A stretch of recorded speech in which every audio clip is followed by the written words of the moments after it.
Clerk will call the roll. Chair Kane, Here.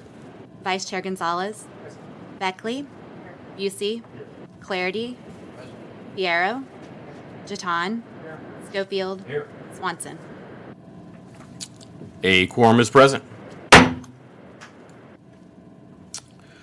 morning, members. Welcome to the first hearing of the Committee on Elections for the 87th legislative session.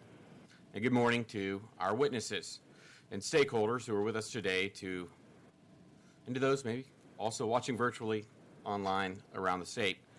I'd like to start by thanking Speaker Phelan for this appointment. It's an honor and a privilege to chair this important committee. This committee's jurisdiction has always been an important topic. But as many of you know, this session, Governor Abbott has made election integrity an emergency item for the legislature. It's our duty to secure the right of every citizen to participate in guiding the direction of our government. Therefore, it is incumbent upon the Texas Legislature this session to ensure that elections, the bedrock of our republic, are free, fair, and secure. My hope is that the Lone Star State will be an example of election integrity that other states will follow. Members, I look forward to working with you, all of you, on this committee.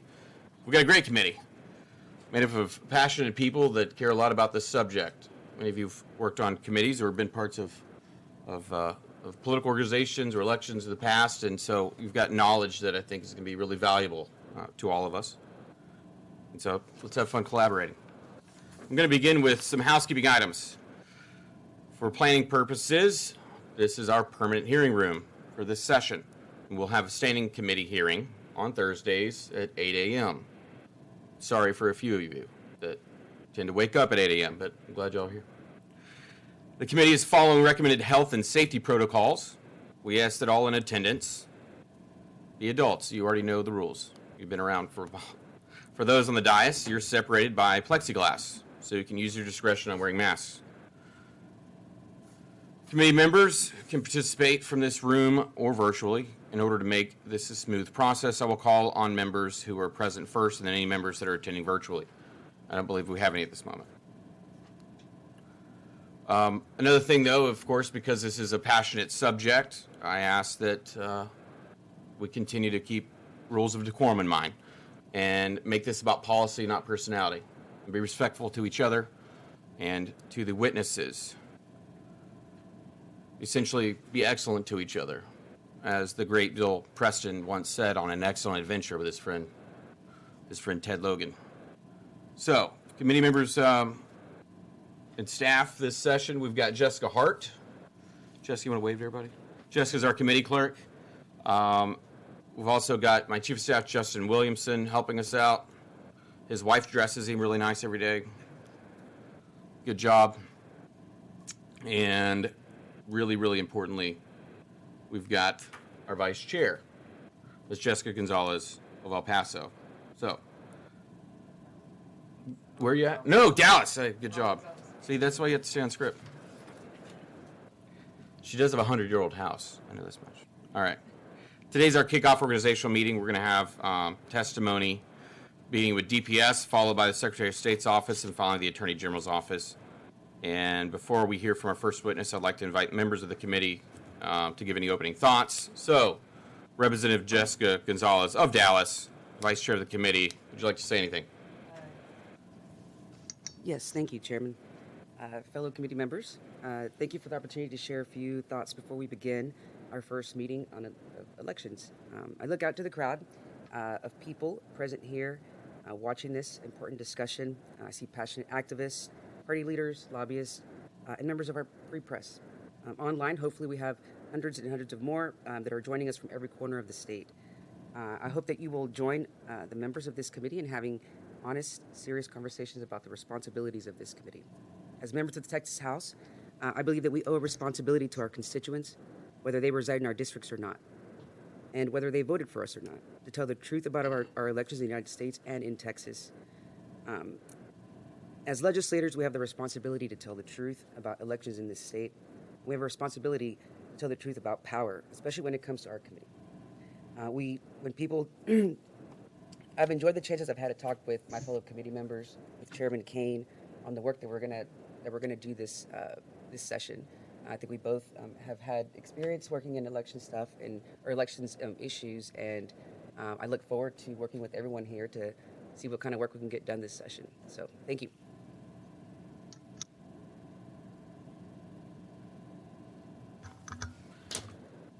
Members, I'm supposed to ask this. Does anyone else have any comments before we begin? Mr. Clardy. Thank you, Chairman Kane and Vice Chairman Gonzalez. First off, I would like to know is where the coffee is in the break room. That is just like first point of order. But secondly, I would say that this is a very important committee. Thank you to Speaker Phelan for the opportunity to serve here. It's an issue that's important to all of us as elected officials, both directly and indirectly. And I would echo your sentiments, Chairman, about the importance of this committee. And also, I do want to say this. There's been a lot of discussion, y'all may have heard some of it, about elections in the last few months. But I sit here with a high degree of confidence in the election process in Texas. I think we have great elections officials. We have people who take the job very seriously across 254 counties. So this is not we've got to come in here and fix something. This is not the PUC or ERCOT that we're stepping into today. So I just want to thank those people out there that do serve in the trenches, whether they're election workers, poll workers, election judges, district clerks, county clerks, election administrators, etc. We really have, I think, an exceptional election process in Texas. But that said, like any other system made up of people, there are opportunities to make it better. And Mr. Chairman and members, that's what I'm committed here to do, serving on the Elections Committee of the Texas House in the 87th Legislature. Thank you. Chairman, Thank you, Mr. Clardy.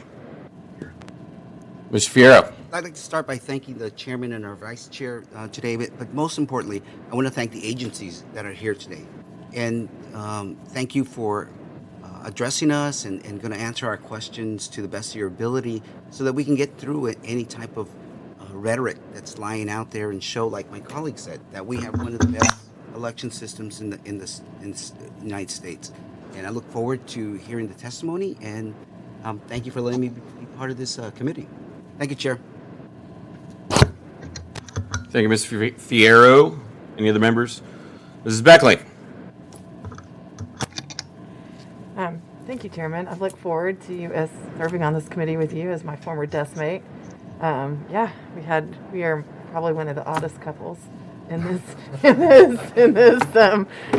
house, and I was appointed by Chairman Phelan, or excuse me, Speaker Phelan, and I am looking forward to as the voice of the lay people. I have not been involved as elections as some of the other people just a voter, and I think it's good to see that voice as well as some of the technical aspects that we have on this committee. Absolutely. That's true. It would be really boring without you, Michelle. Mrs. Beckley, glad you're here. Any other members? Mr. Chairman.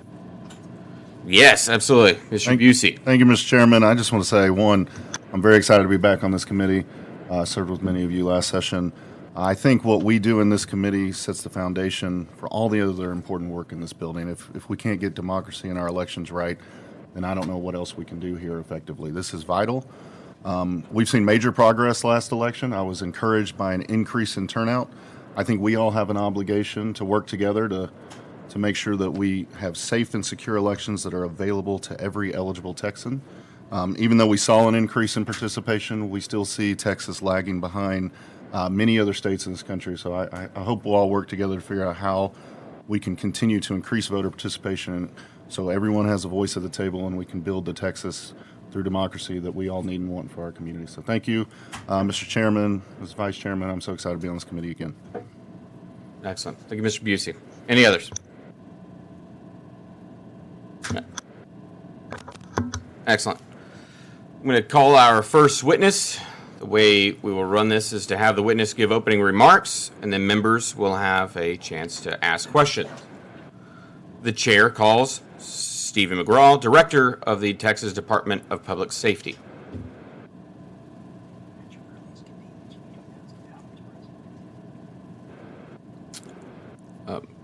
Before we begin, Mr. Mcgraw, The chair would like the record to reflect that Representative Valerie Swanson is present. Chairman, I think, Mr. Mcgraw, please go ahead and state your name and who you represent.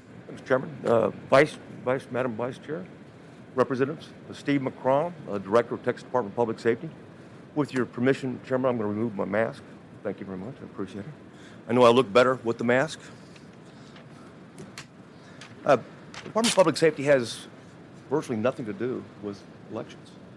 Hope, and we recognize that. Indirectly, perhaps, but directly, no. Other than we do encourage our employees to vote. That said, we recognize that since 1937, the state legislature has assigned the Department of Public Safety the position or the responsibility of issuing driver's license.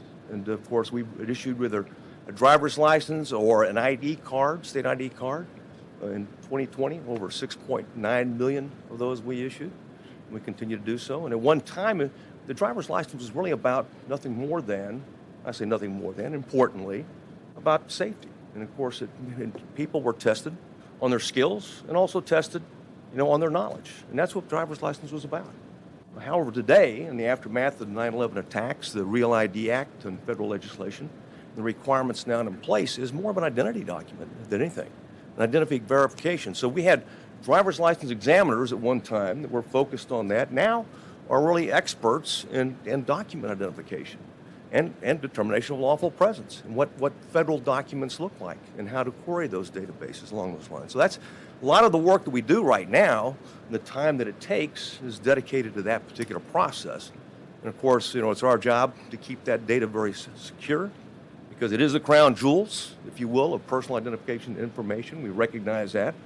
And I'm not certainly lobbying here for one of our exceptional item requests, but we're mindful that it's vitally important that we protect that. If we don't protect it, I've got my deputy director back there and myself will be submitting a letter to the governor, posting a resignation, because at the end of the day, that would be catastrophic to Texans to lose nearly over 27 million records, not just in terms of the identification information, but also the underlying supporting documentation, like the Social Security card, birth certificate. So we cannot afford to lose that information, and we've got an obligation to you and to the Texans to make sure that we take care of that, that the process is in place to do it effectively, but also do it securely. So with that, I do have with me the Chief of Driver's License Operations, Jerry Gibson, today, so we are prepared to answer any questions you might have. Excellent. Thank you, Director Mcgraw. I wish we have Sherry up here. I know she's probably really the brains on their operation. Yes. What I've Most heard from you. in this agency, everyone else is the brains. Yes, sir. Okay, excellent. And you mentioned something novel that I hadn't heard before. Can you explain to me where this concern for losing control of this data is coming from? Well, cyber actors, either nation states or, frankly, very sophisticated hacktivists. We've got excellent tools these days, and of course, we're very skilled in terms of penetrating databases, whether it's the private sector or in government. We know that OPM, an agency that actually does background investigations, secret clearances, lost as a result of hacktivists getting into their database, lost a substantial amount of personal identification information on Americans. And of course, they had, when you're talking about getting secret and top secret clearance information, a lot of personal identification information in it. So we're recognizing that is important. Okay, there is no excuse for failure. We've got an obligation to protect it and be proactive about it. Okay. And one more question for me before we go to the other members. Your data is constantly updating and being collected. Is that correct? That's correct. Yes. Okay. Every day it's different from the day before. Okay. Thank you. Thank you. Members, any questions? Mr. Schofield.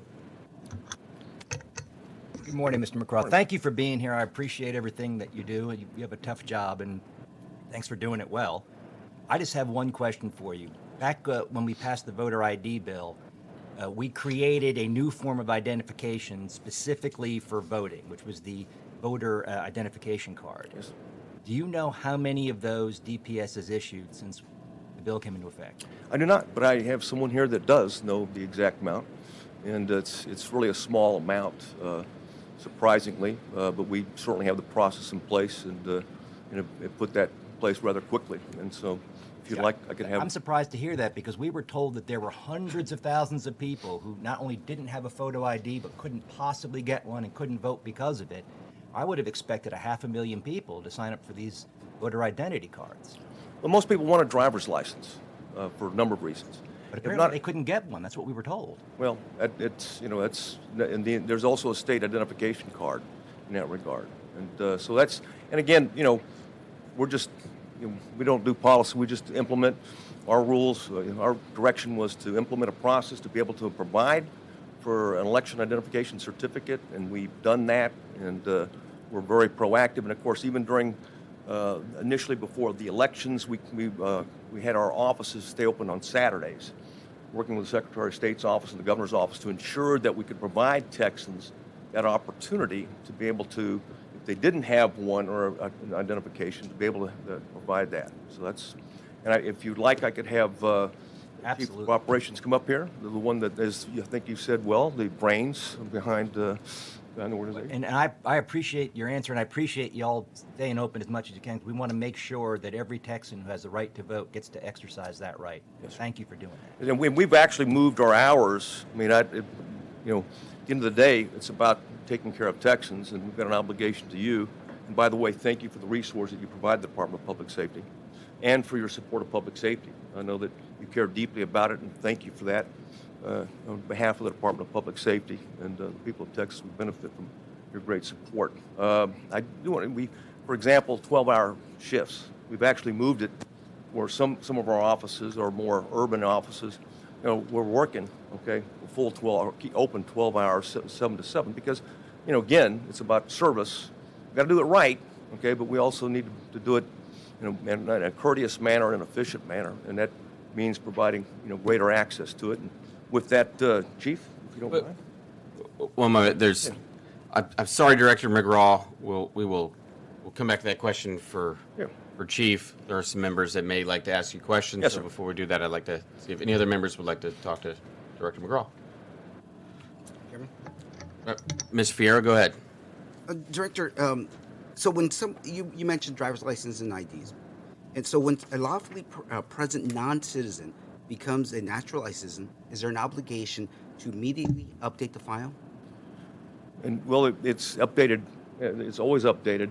When they don't have an obligation to come in and change it. It's only if the citizen decides that they want to. Now that they're a citizen, let's say they were legally permanent resident, they become a U.S. citizen.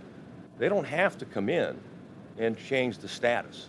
They can very well keep it the same status, reflect that they're, they'll show up as a non-citizen, but it doesn't mean that they aren't a U.S. citizen. Okay. But what happens is frequently they want to come in, quite frankly, they're proud that they're Americans, and they want to come in and update that aspect of it. Okay, so there's a naturalized citizen does not have to go back, just so I understand. Yes, sir. To go back and change their. No, sir, it does not. The system does it themselves. No, sir. Immediately. No, sir. Thank you. Members, any other questions? Correct. Vice Chair Gonzalez. Hello, good to see you again. Madam Vice Chair. And so in 2019, we spent a lot of time talking to your office about the data provided to the SOS that was then used in an attempt to purge about 100,000 voters until the court stepped in and stopped them because of the methodology was flawed. Can you tell me, or can you tell the committee if there have been any other discussions about undertaking a similar procedure, or have you received any data requests that were received in 2018? And we routinely provide data to the Secretary of State's office. We do that, for example, for voter rolls and other reasons that they had jury pool. So there's a lot of reasons that the Secretary of State's office needs our data. I can tell you, reflecting backwards, I think I've made it clear publicly in testimony, is that we put the Secretary of State in a very terrible position because of the nuances of the data. We're the experts, and if you don't explain it, it's like Representative Fierro was talking about, there's some nuances, and even though we knew those, we didn't do our job in terms of explaining that, wait a minute, this data set that we're giving you has got, if you think that it's this, it's not this, it's that. And we did not, and certainly at the leadership level, specifically me, myself, I knew that. I knew the nuances, but we're the experts in that data set. No one else is. And we didn't take an affirmative obligation that we had to make sure that they were clear about what it is the Department of Public Safety was providing. If I could say one thing real quick. Members, Director Mcgraw does have another committee hearing. Sherry Gibson and Jeff Williams from DPS are also here. So I would ask if you're okay with them doing it, or that you're like, Chair, we've got to ask Director Mcgraw this question, then I will give you that opportunity. But if it's questions you can ask the chief of driver's license or our deputy director of DPS, I'd ask that we do that. Everybody okay with it? I think members. Well, thank you very much. It is Appropriations Committee, so I do, if you understand Yes. Our zeal to get there. So thank you very much. Yes. Yeah. Oh, yes. Go ahead. So, in my district, we have one of the super centers, and I've had, including a mayor, they're taking forever to get their driver's license.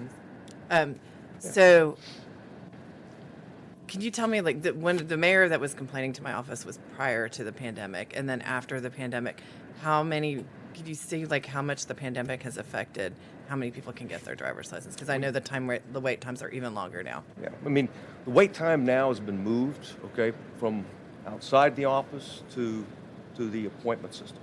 So the wait, in other words, is that what we did, we not just wanted to improve the system with the resources that you gave us in terms of, and automate what we were already doing. We wanted to basically re-engineer the entire process.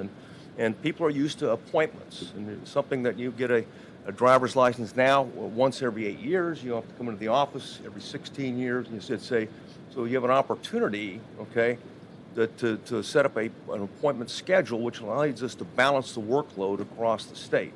And it's a more efficient use of our particular resources. Importantly, and most importantly, it's more convenient to the citizen. They can, up to 6 minutes in advance, 6 months in advance, they can make an appointment. We've got an obligation to notify them, and they can work on that. Now, the challenge for us is how fast now they can get an appointment, and how convenient, and which office. That becomes the challenge for us. And frankly, we were a little disappointed initially, and I think as many as 30% of our appointments are no-shows. That means that 30% of the people we could have had appointments for. So we're working on those and working through those issues right now. And we have an obligation. You resource this. We have an obligation to ensure that as long as the Department of Public Safety is involved in the driver's license operations, that it's effective, it's efficient, and it's secure. And we're committed to that. And I'm very pleased at some of the progress that Chief Gibson and her staff has made. We've got some great people. At the end of the day, no matter how long someone waits, we have an obligation to be courteous. No surly bureaucrats on the front end.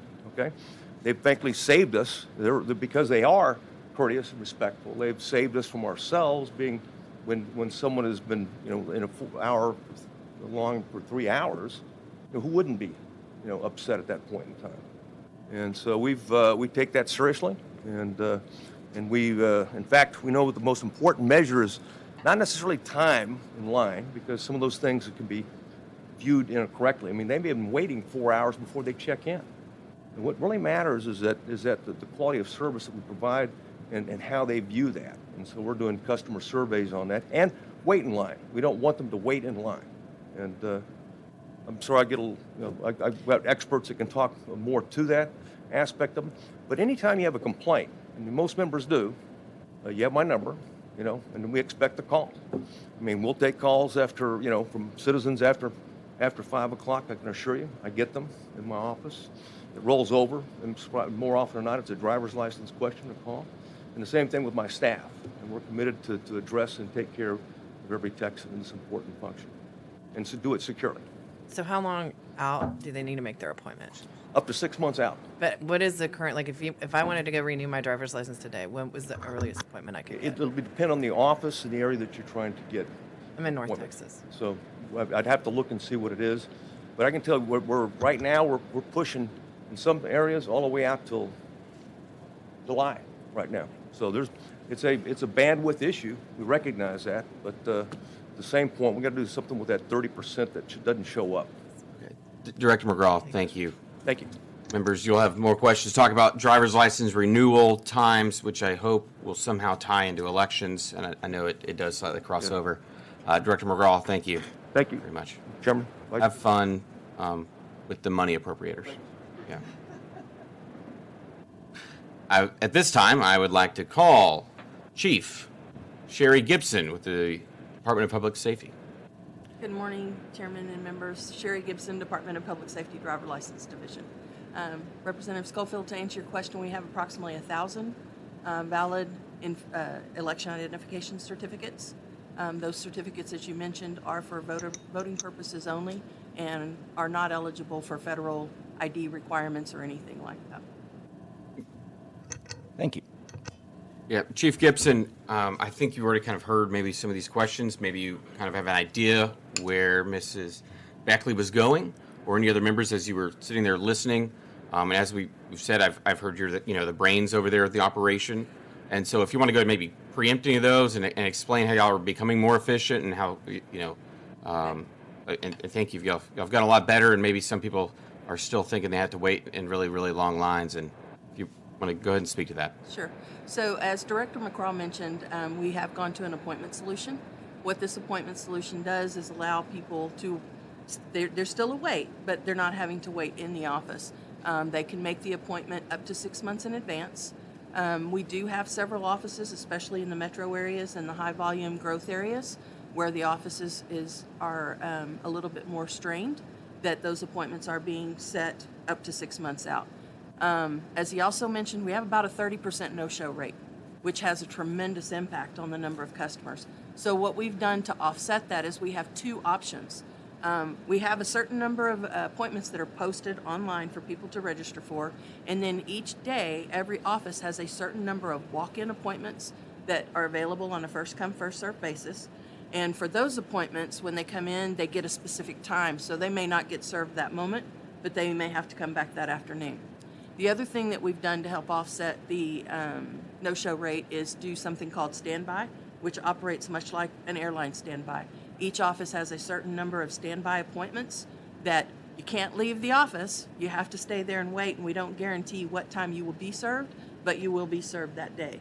And for that reason, we do limit the number of standby positions in each office because we want to make sure that those customers get assisted that day. Excellent, thank you. I'm hoping another member, when I pass this a hint, will ask you a question of what role your office plays in elections. But I do have one simple question, just that I really feel like people need to learn. Is there a percentage of people that go and wait in that office that want something done to their IDs or change out a photo but don't need a new driver's license or anything? Yes, Is there sir. anything that we could probably speed up? I don't know. Yes, sir. We do have about 20% of customers who are eligible to do their transactions online who are still going into the office. Some of those are because they want a new photo. Some of those are because they just don't trust online. And some of those are just because historically they've gone in. One important thing that the appointment solution does do is when you go to make your appointment, it is tied to our driver license system. So if you're eligible, it prompts you before you make your appointment. You're eligible to do this online. Would you like to do so? Unfortunately, we still have a large volume of people who select to go into the office. The pandemic has increased the number of people that are using our online services, but we still do have a large volume of customers who go in who don't need to. Thank you, Chief Gibson. Members, Mr. Busey. Thank you, Mr. Chairman. I'm going to try to heed your request to tie back to elections here. Ms. Gibson, Chief Gibson, sorry. Thank you for being here. I wanted to talk about, in 2020, DPS, your office began complying with the court order requiring that voters who are renewing or updating their license or DPS ID be allowed to also update their voter registration address online through the DPS website. Minimal information to be added to get that done. Just wanted to learn a little more about how that's going. One, how many Texans update their driver's license online each year? Do you know the number? It is approximately 3 million. online. that do online. Do we know how many Texans, when does this take effect? September of 2020 that they could update their online voter registration address that way. Do we know how many have taken advantage of that? We do, sir. It's been roughly 500,000 have taken advantage of that since the programming was changed on September 20th of 2020. Okay, so about 500,000 so far? Yes, sir. Are you seeing any complications with this system? No, Anything sir. so it's been working pretty smoothly? Yes, sir. Well, that's great to hear. Do we know, I guess my question is, before the system took effect, and you said it was September 20th, is that what you said? Correct. Of 2020? How many people, let's say over the previous 12 months from that point, when it was the older system where they would click a box and then they get sent I guess it was a link to fill out a form and then send it back in. Is there a way to track those individuals to see who followed through or who didn't, so we could go track them down and try to make sure if they're not registered to vote, since their intent was to register to vote, that we help them out? I'm not sure. We would have to go back to the vendor and see if we could capture which individuals clicked that. That information does not come to DPS. Okay. But we could see if we could get from the vendor if they, the number of people in the past 12 months who clicked that. And then we would have to work with the Secretary of State to see if there's a comparison that can be done. Does that data go to the Secretary of State, do you know, or you're not sure? No, sir. Okay. Not from, because prior to the electronic transfer of the voter registration application, when that individual clicked on they wanted to register to vote, it took them to the Secretary of State's website so that they could download and print the form. I see what you're saying. Well, I'm just glad to hear that so many people are taking advantage of it and that there haven't been any complications. I appreciate it. Yes, sir. Thank you. Members, any other question for Chief Gibson? Mr. John. Thank you, Chair. Chief Gibson, I have some questions about data. Is that something that you can answer questions on? Have questions about? Data? Yes. About data? Okay. I'm first kind of curious, what data, maybe not break down all the data that you carry, but do you get data fed to the DPS from other agencies as well? Not into the driver license system. Okay. The data that is collected in the driver license system is from direct transactions, either in the driver license office or through the online or web or mail portals. Okay. All right. And then the data that's transferred over to the Secretary of State's office, how often is that done? And are y'all working together now to ensure that data is properly interpreted and put into their system and So the data that we transfer on a daily basis is the voter registration information. So anytime a customer indicates that they want to register to vote or either update or replace their voter registration, that data is transferred daily. And then the Secretary of State enters it into their systems and it follows their normal protocols. There's additional files that are sent, as Director Mcgraw mentioned. Each October we send a data file that they use for jury wheel selection. And then we also send what's called the daily update file that just provides them any records that have had name or address changes. Okay. And that's a complete file of the transactions from that day. Okay, all right. So the change of address, that was one of my questions. And then the signature files, are those transferred over to? Are those? The signatures files are part of the daily voter registration application file. Okay. So it sends them all of the personal data. It provides them the information on whether or not it is a new voter registration replacement or address change or an update. And then it provides them the signature file as part of that. Okay.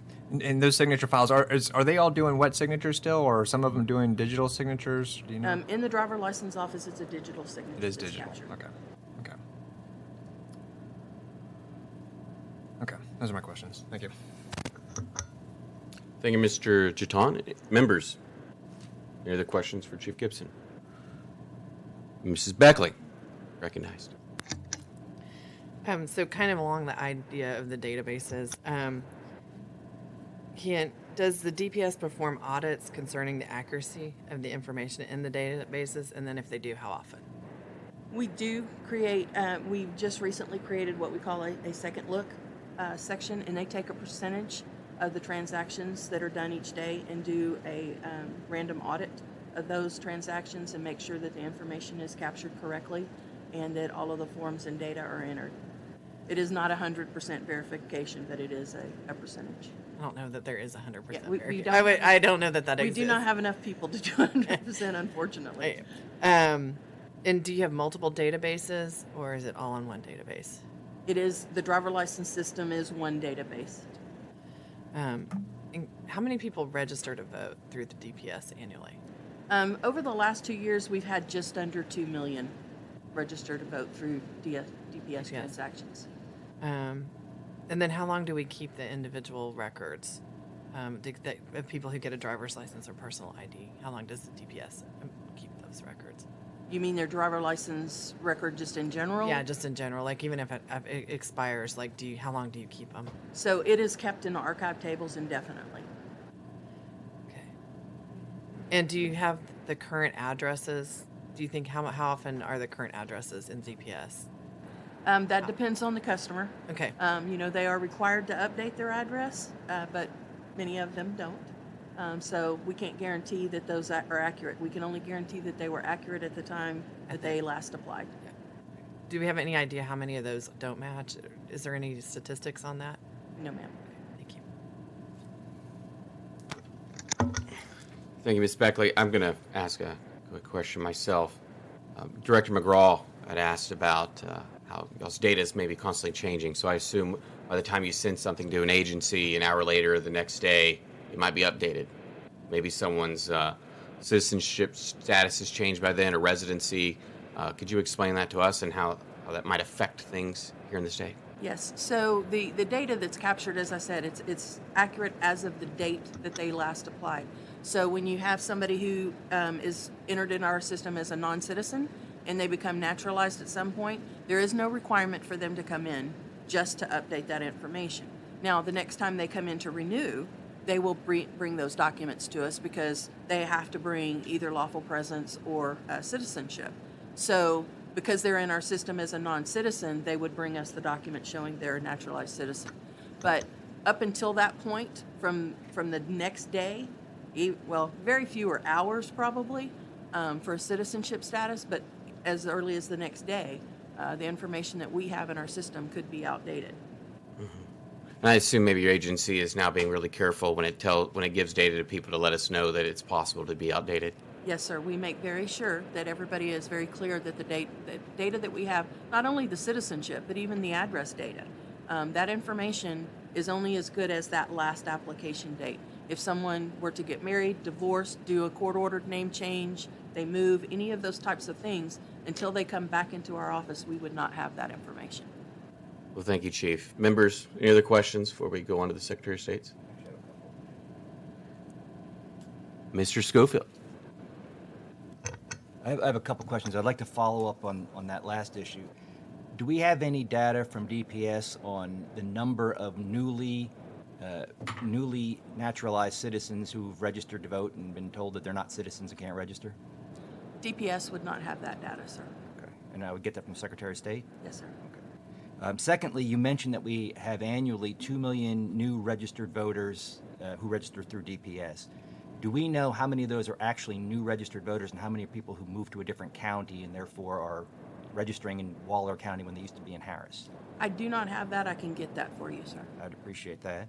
And then sort of a secondary question with that, one of the issues I'm on a county line. I'm on 2 county lines. So we've seen this a lot.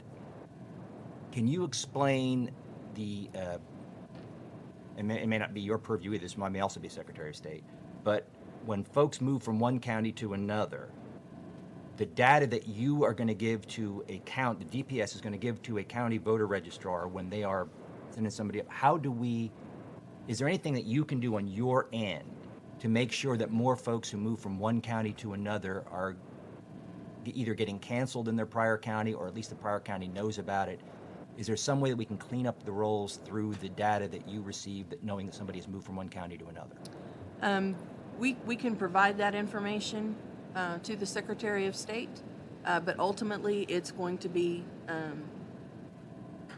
how their system works, and that would be a question that they would be able to answer probably.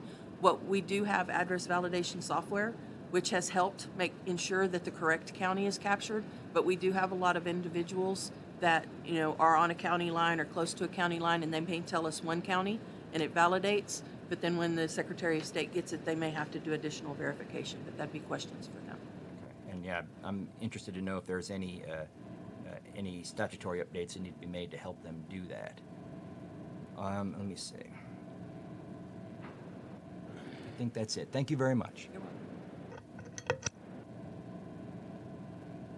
welcome. Thank you, Mr. Schofield. Members, any other questions for Chief Gibson? Mr. Jaton. Thank you. Sorry, one more question dealing with the signatures. As Director Mcgraw had mentioned, the driver's license kind of shifted from a safety deal to more of an identification deal. And the signature is kind of an important part of ID and verifying of identification. Is there a reason we've moved from wet signatures to digital? Is that just so that we can easily get it onto the driver's license? Was that the purpose? Yes, sir. So when they're filling out their application, they do still put in the wet signature on that application. So we have that document scanned in. But for the purposes of the issuance of the driver license card and sharing that information with the Secretary of State, it's a digital signature. Okay. And so, and that wet signature that's on the application, is that something that's also shared with the Secretary of State's office? No, sir, not on a regular basis. If they have a need for the actual documents, they'll send us a request and we'll provide that to them. Gotcha. But for the daily file, it's just the digital signature. Gotcha. Okay. Thank you. Thank you, Mr. Jaton. Members, any other questions? Chief Gibson, anything else we need to know? Otherwise, you're... No, sir, just as Director McCraw said, we are available. If you have questions, concerns, please don't hesitate to reach out to us. Yeah. Thank you so much for your knowledge and help for this committee. Thank you.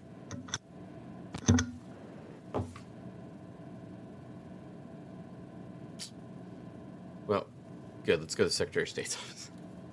The chair calls Keith Ingram, Director of the Elections Division, representing the Office of the Secretary of State.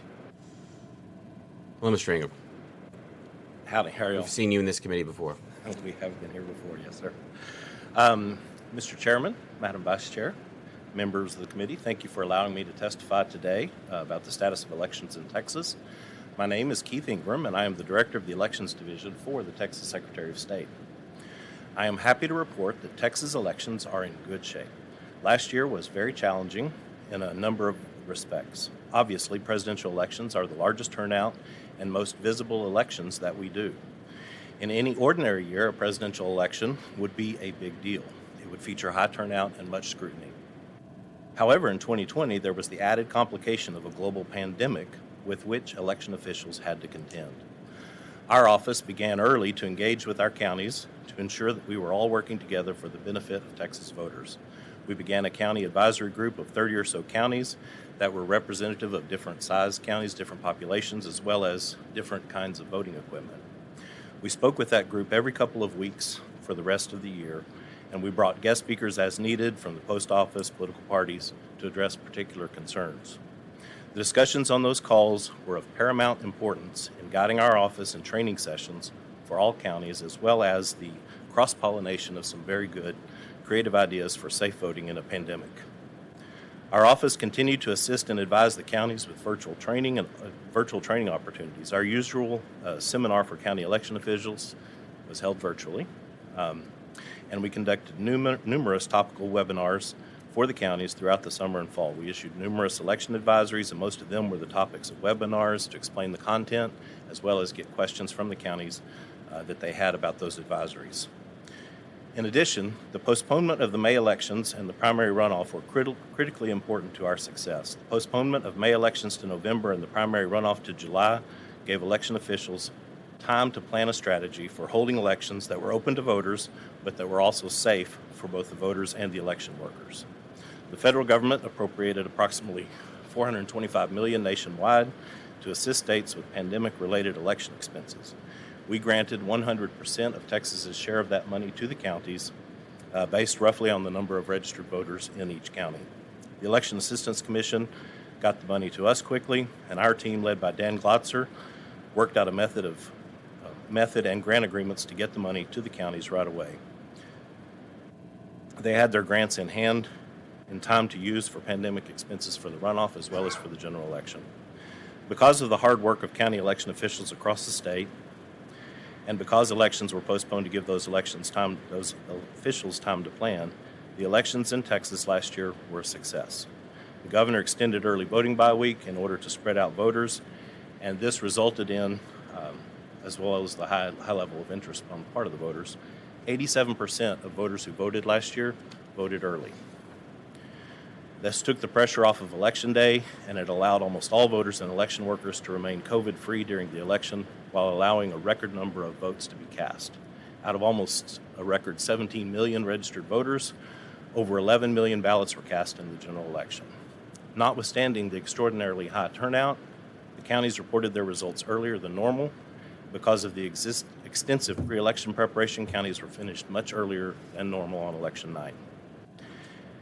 In spite of all the circumstances, Texas had an election that was smooth and secure. Texans can be justifiably proud of the hard work and creativity shown by local county election officials. If I may be permitted a moment of personal privilege, I would like to recognize my local election administrator, Chris Davis in Williamson County. I have always voted at the Brushy Creek Community Center. I always vote early. And Chris and his team completely reimagined that space. It was, all of a sudden, we're coming in through the back door, and the room is set up completely different than it has been for years. And it was an exercise in creative space utilization that was replicated in counties across the state. So thank you, Chris, and thank you to the other election administrators in Texas for your efforts in this last election. Of course, it is axiomatic that foundational to a good election is a good voter roll that is well maintained. It's important that voters on the roll have updated address information, that ineligible voters be removed, and that everyone who wants to register to vote is able to get registered. Texas has in place a number of programs to accomplish these objectives. Every other year, every voter is sent a voter registration certificate. This is a non-forwardable piece of mail. When they come back to the voter registrar, the voter is put into suspense, and an address confirmation notice is sent to the voter to update their address. This address confirmation is forwardable. Most voters respond to the address confirmation notice to update their address. However, some do not, and if they do not do so, and then they don't vote for 2 federal elections, they're removed from the voter list. A number of counties use the National Change of Address, NCOA, offered by the Postal Service to update their voter list prior to performing the mass mail-out. This reduces the number of voter registration certificates that are returned. However, NCOA is not required. One benefit to the state's membership in ERIC, the Electronic Registration Information Center, is that we will now have NCOA reports available to all counties every month. This means that we'll be able to keep the voter addresses much more current on an ongoing basis instead of just every 2 years. This also means that all counties will get the benefit of NCOA rather than just the ones who can afford it. In addition, Texas has in place a number of programs to remove ineligible voters and duplicate registrations. Texas removes voters who have died, been convicted of a felony, who have been declared incompetent for voting, or returned a jury summons claiming a lack of citizenship. We also remove those who have a duplicate registration in another county that is older than their current registration. ERIC will improve our voter list maintenance by identifying persons who are registered in Texas as well as in other states. It will identify persons who have moved intrastate or to a new state, and it will help us to identify in-state duplicate registrations. I want to talk briefly about 2 bills that y'all passed last session that were very important for election security. Number 1 was HB 1421. HB 1421 required that the Secretary of State develop and provide to the counties election security best practices. So we have done that. It's posted, and we've been asked to share it with other states. It's a really good document. We also were required to have every person who accesses our Texas Election Administration Management System to have security training in order to maintain their login credentials. We have now done 2 annual cycles of training with officials who have access to team, and it's had the side benefit of trimming our membership, who have number of people who have access to team to those who really need it. 1421 also required that counties undergo an election security assessment. All 254 counties have been assessed. Almost all of them were assessed before the 2020 general election. And those assessments have resulted in remediation needs, obviously. They find things that need to be fixed. And so we have been granting to the counties money that they can use to remediate things that were found in their assessments. They can also use the grant money to update voting systems from a DRE to something with a paper audit trail. They can't use it for anything that doesn't have a paper audit trail. We did use part of our federal election security money to hire 2 staff members to assist counties with security training. Those 2 staff members have been invaluable in developing the toolkit and election security best practices, as well as training counties one-on-one and in groups. The other very important election bill that was passed last session was House Bill 4130 from Representative Swanson that allowed us to, for the first time, certify poll books. Before that bill, poll books in Texas were the Wild West. Anybody could come in with something they called a poll book and use it. We have gone through our first certification program. There were 6 vendors that applied and were certified. They did have a number of things that had to be corrected before they did get certification. We're now in our second round of certifying poll books. Thank you again for the opportunity to talk to you about these things. I'm happy to take any questions you've got. Thank you, Director Ingram. Now, I'm just going to assume that no one up here has any desire to further examine this witness, and we're just going to move on. That's probably correct. Members, any questions? Let's see. Mr. Fierro. Thank you, Chairman. Mr. Ingram, first of all, thank you for that very detailed presentation. In fact, you stole most of my questions. I'm sorry. So thank you very much for that. I do want to ask you 3 questions, though. What went well, in your opinion, during the 2020 elections? A few things. I think, like I said, the postponement to give the election officials time resulted in the election officials applying themselves and really sharing information with each other regarding best practices for safe voting in the pandemic. It was a remarkable exchange of information that resulted in a good election statewide. Thank you. And the next question is it possible for someone to unintentionally commit voter fraud? I can't imagine how. So if my signature doesn't match, if I didn't update my address, none of that would be kicked out for, or I wouldn't be singled out for voter fraud?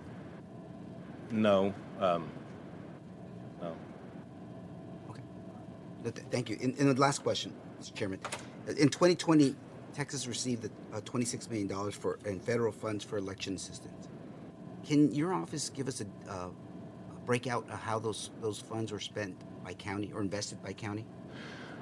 Certainly, I can give you a high-level overview. We have spent about, it was actually 2 pieces of election security money that's almost $50 million is what we've received so far from the federal government. And we have been in the process of granting to the counties about $30 million of that. And we're doing the security grants on a pro rata basis. So every county has got the opportunity to have $120,000 if they put $16,000 in matching money. So it's a total of 136 that they would have available. Most counties are taking advantage of the full amount. Some are not, but we've got a breakdown on our website. And the balance is on hold for the counties to step up and So the other $20 million, we've spent about $8 million of it doing the election security assessments. And then we've got some of it tied up in our 2 employees that we're using for county election training. And we've got about $6 or $7 million left that we haven't spent, and the rest of the money has been used to upgrade our voter registration database's security. Thank you, Mr. Ingram. Thank you, Chair. Thank you, Mr. Fierro. Members, any other questions? I'm going to go to you. Swap sides. No. Mr. Busey. Bring me next. Go ahead, Mr. Chairman. Director Ingram, it's good to see you. I've got a lot of bills that I think are pretty good that are dealing with some of what you talked about in Williamson County. We've been lucky and fortunate in Williamson County to have Chris Davis that has really modernized and dealt with and worked on the fly, and I hope we can share some of that statewide. You answered some of what I was hoping to ask as well.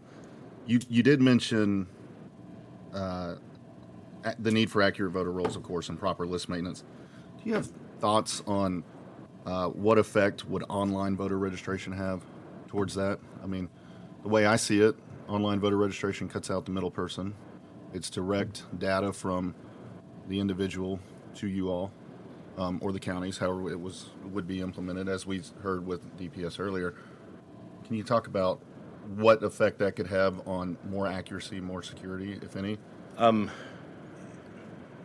It's a hard question to answer because we don't know exactly what the system would look like.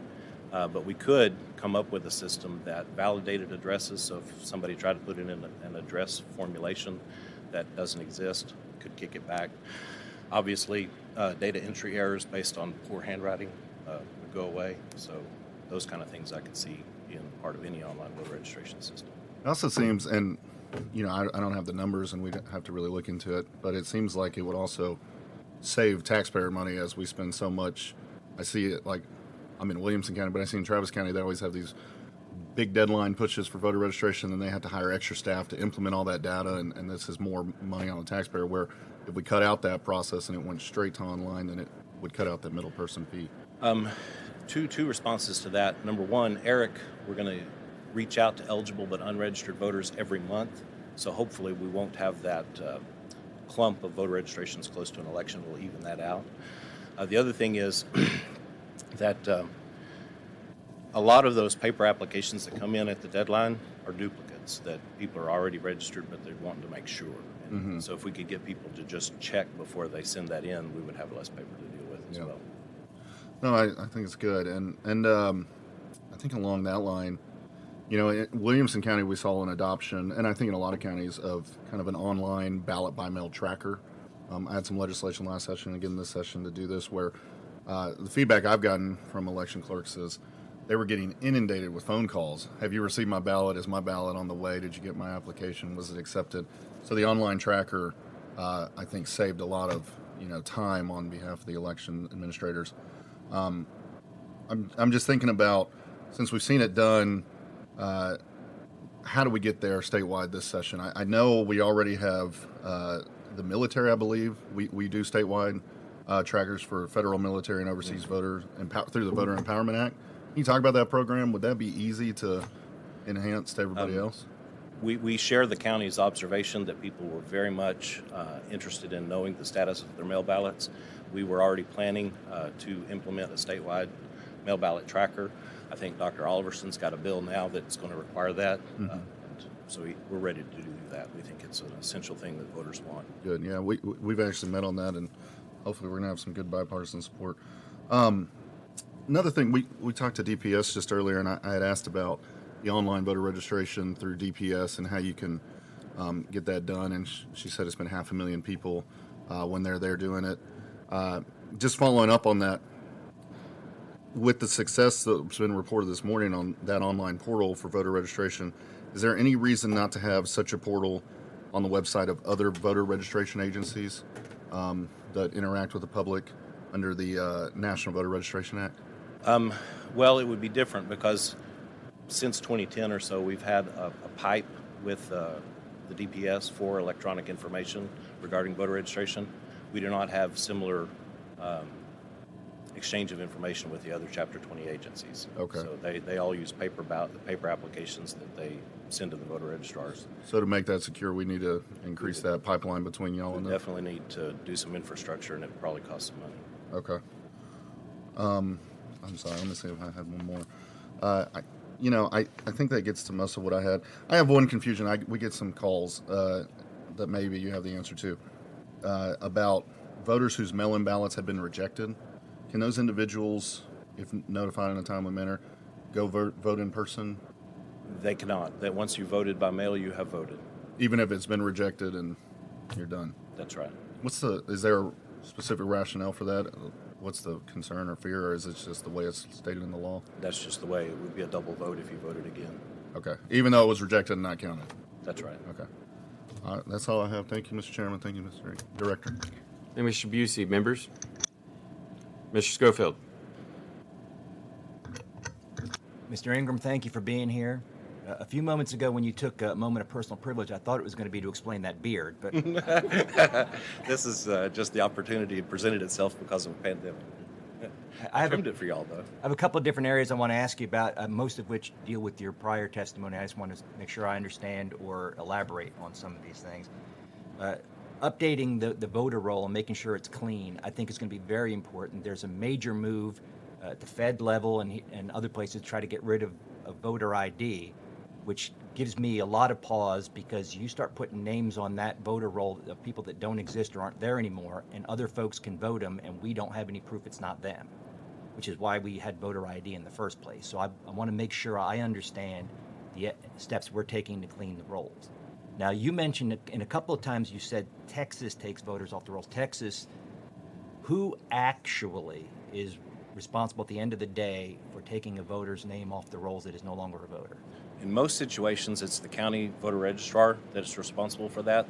There's one exception that Texas, and we do at the state level, and that is for strong match deceased persons. We remove those from the list in our office. And the rest of the deceased list you send to them for verification? That's correct. And if I may, HB 2512 back in the 2013 session allowed us to get full nines for most of our voters. And so our strong match to weak match ratio on deceased went from 30-70, so 30 strong, 70 weak, to 70-30. So now that we have much more, many more strong matches that we cancel at the state level with deceased persons. And do you have any idea, ballpark figure, of what percentage of, and these I assume are numbers you're getting from the Social Security Administration telling you these folks are dead? Actually, from the Bureau of Vital Statistics. Bureau of Vital Statistics. We do get the death master file information through Eric. Okay. From the Social Security Administration, but it's a small number usually. And so because it's people that died outside of Texas that we don't already know about.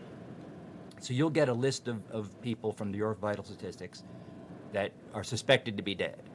And we want to verify that. We don't just take them off the rolls because it could be Eric Johnson Jr., not Eric Johnson Sr., who passed, or somebody, or another Mike Schofield, because surprisingly enough, there are more than one.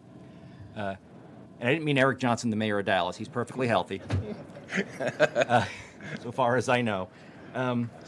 But so lead me through this. So on the, as far as purportedly deceased people, you're able to take off the strong matches that you are confident are not there anymore, shouldn't be on the list. You pass the rest of them on to 254 different counties. Right.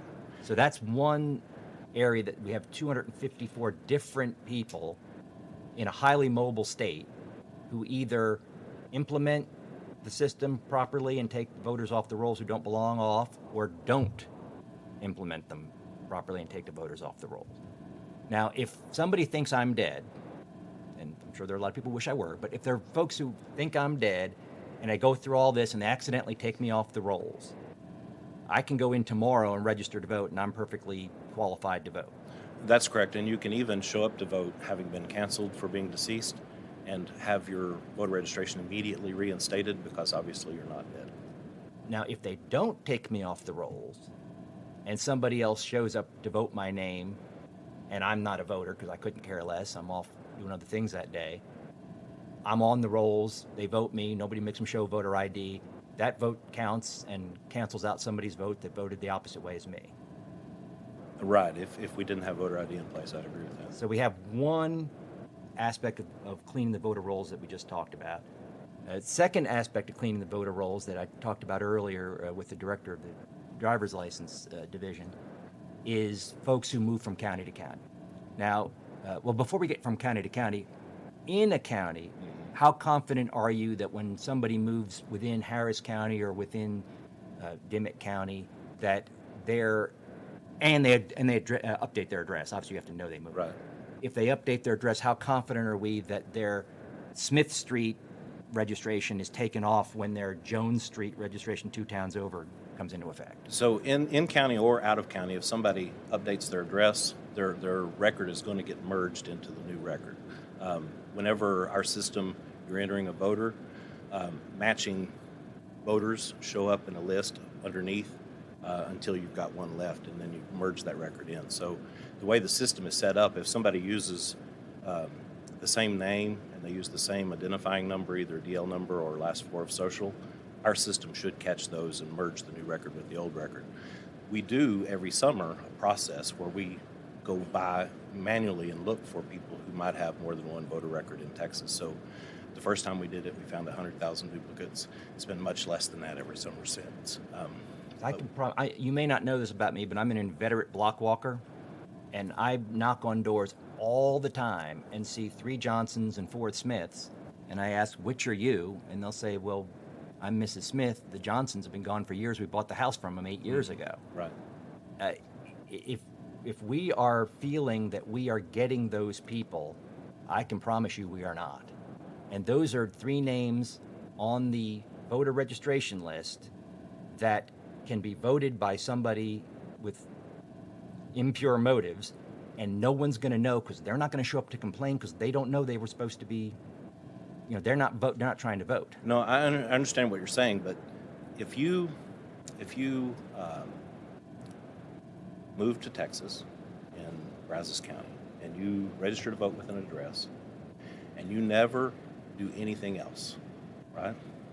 So if you move, your voter registration will stay at the Brazos County address, and unless the people who live there, or the post office rejects that voter registration certificate, you'll stay registered at that address forever, and nobody would ever catch that, and that's, you might have heard several years ago that there was a former county judge in Starr County, Blaise Chapa, and he had died in 2008, but he was still registered to vote, and that's because his family kept taking the voter registration certificates for him without reporting him deceased to the voter registrar. He didn't have a date of birth in our system. He didn't have a driver's license number in our system. He didn't have a social security number in our system. We would never have found him. The only reason it came up is because there was news about it. Is there a statutory or technological change that we can make that will get those people off the rolls? There is a program that Ohio does, and Georgia has the same program, where if somebody doesn't have any interaction with the voter registration system for 2 or 3 years, whichever state you're in, then they get an address confirmation notice. And if they don't respond to that, they get purged after 2 federal elections. So it's the inactivity itself would trigger the address confirmation. Now, under our current law, we don't have that. We don't have that system. But even if we got it, it would be the 254 local tax assessor collectors or EAs or whoever the voter registrar is that would be responsible for that, as opposed to having it be more efficient and just putting it in your office and saying, here's the data, here's who gets a letter. Right. Okay. And then, the sort of third kind of person that is on the list that shouldn't be there are fictitious people, and we don't have as many of those as we used to, but folks are still registering people and trying to get them past the system. Yeah, there was a mayoral candidate in Carrollton, Texas this last session, or last election, we tried that. That's the one we catch. Who knows the ones that we don't catch? All right. But the gist of this is that under our current system, no matter how good your data is, or no matter what information we have about how this is done, we have 254 different registrars who may or may not even want their rolls cleaned, who may or may not follow through properly, either effectively, efficiently, or intentionally, and take the voters off the rolls. I agree with that. I would want to say that, in my experience, voter registrars take their responsibility seriously and they're good at it.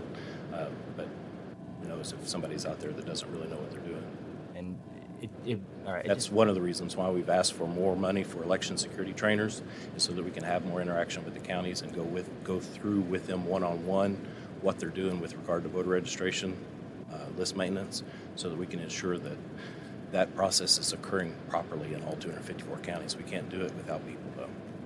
So if I wanted a list of all the registered voters in Texas as of, say, yesterday or last Friday or whatever it is, where would I go to get that list? From us. You have a list of the entire 17 million, all 16.5 million registered voters, yes, sir. And that is since HAVA and since the 2000 election and all that, we've sort of gravitated towards you maintaining the voter file. HAVA has a specific requirement that every state have an electronic database of all registered voters, and we've been in HAVA compliance since 2007. Okay. That's sort of all the questions I have in that area. The rest of them are much shorter. And this is an area in which I'm not as conversant as I'd like to be, so I need you to quickly walk me through it. Mr. Busey, I think, was already understood it and was asking questions about it, but the online ballot tracker. My question about the online ballot tracker stems back to House Bill 54 in 2003, when we first started dealing with mail ballots and mail ballot security. One of the first things we did was make it so that the activists or the candidates or the political parties couldn't get a hold of the information about what ballots were going to who until after the election, so they couldn't either steal them, intimidate the voter, whatever it might be. Can you give me as much of a rundown as you can? I know you're not the computer guy, but can you explain to me how it's secure so that I can check my online ballot, but how do we know that the activists and the parties and the candidates can't start running them down and showing up on my door and intimidating me? Well, they would have to know something about you in order to check for your ballot. You know what I mean? They would have to know your date of birth, your VUID, your driver's license number. They would have to know information about you in order to look you up. So lead me through this. I haven't hit 65 yet, and even when I do, I'm going to want to vote in person because I just love doing it. But imagine that I had voted by mail and I want to check my ballot. What's the process? Well, right now you would have to be in a county that has such a system in place, and you would have to go through whatever their identity management is. But I mean, do I go online? What do I do? Absolutely. Okay. County website. So I go to the website, I pull up whatever, I click on the link to whatever the ballot Local tracker elections, software is. right. And then is there certain statutorily required information, or is it just best practices, or what's the information I have to put in to demonstrate I'm me? Well, it depends on the county, and you know, in our advisory group, we have talked about this. You know, making sure that the voter is the only one that can look themselves up. So it needs to be secure enough with enough information about the voter that third parties can't do it. But I don't know particularly because I've never looked myself up because obviously I'm not 65 either. So you're well, by that beard, I'm not sure, but but what you're saying is, again, this is another instance where there's no statewide requirement for the security level that we require, and each county has their own. So I may be less secure in Fort Bend County than I am in Harris, or in Dimmitt County, or in Tarrant, or wherever. Right. There's no Secretary of State level or statutory level. This is what you must have to make sure these people's votes are secure. Right. There's not a statutory identity management requirement right now. Okay. And I just have one other question. You mentioned briefly, and I think when you were talking about grant money, that money that the counties get can't be spent on DREs, can only be spent on machines that have a paper audit trail. That's correct. What is the source of that requirement? The federal government, that's the string that it came with from the feds. Okay, so the federal money has to go with that. Do we have in state law anything that requires that we not give this receipt to the voter so they take it out in the parking lot showing how they voted and the bosses can see, you know, you better vote right or your dad doesn't keep his job in the fire department? Well, if you have it outside the polling place, then you didn't vote. So everything we have now by law is one sheet. Is there any legal restriction on the papers kicking out two sheets, one of which is a receipt for you and the other you stick in the machine? Right. We wouldn't certify a system that does that. Okay, so any system that's capable of printing out a ballot twice, including a receipt, you would not certify. That's correct. And is that because of your judgment, or are you statutorily prohibited from certifying a machine that would do that? Because I'm very concerned that would take away a lot of people's votes. It's ballot secrecy. It's the first requirement of a voting system in Texas is that it preserves the secrecy of the ballot. That's 122.001A. Because I can promise it's the first requirement. Since at least 2003, when I first started working on this issue, and there have been people coming to me saying, "That's what we want. We want a receipt that I can take home and I can I was yelled at extensively by a fellow who told me that I had signed my death warrant because I told him Texas had secrecy of the ballot and he could not get such a record of his vote. Yeah, and I'm sure you're very aware of serious it too. about wanting it. And I explained to him the policy reason is that we don't want him being subject to intimidation by his labor union or his boss or whoever. And he says he's got a Second Amendment right that would take care of that. And I said, "You're going to shoot your boss? Really? I don't think so." But anyway, that's the conversation we had. He wanted a record of his vote. He wanted to have proof, end-to-end auditability that his vote was counted, and that would completely violate ballot secrecy. It's policy decision. Y'all can make it. I would advise against it. I could say this: I've never heard a voter tell me they want it. I've heard groups tell me that they want it, and that scares the heck out of me. And I'll stop talking as soon as the chairman gets back so we can recognize somebody else. Well, thank you, Mr. Ingram. I appreciate your answers. Thank you. Thank you, Mr. Schofield. Mr. Clardy. Thank you, Mr. Chairman, and Mr. Ingram, thank you for your testimony here today, and appreciate the work you do on behalf of the state of Texas and our elections. I have questions about the mail-in ballot process and kind of starting at the beginning. And this is an area, being an elected official, I've always had the biggest concern about mail-in ballots as being the biggest opportunity for mischief. Let's just leave it at that. Members, I am going to ask you as an ongoing permission or kind of objection throughout the course of our hearings. I'm going to remind you that I represent a more rural district, smaller counties where I think there's much better oversight. It's just easier to manage. There's a discussion here about the voting records being purged because of deaths. I've got voter registrars that they have kind of a waiting pile. If you go in the hospital, you get put in that pile. If you don't make it out, they immediately take you off. They routinely peruse the obituaries. Yep. And we kind of know who's who and who's still breathing.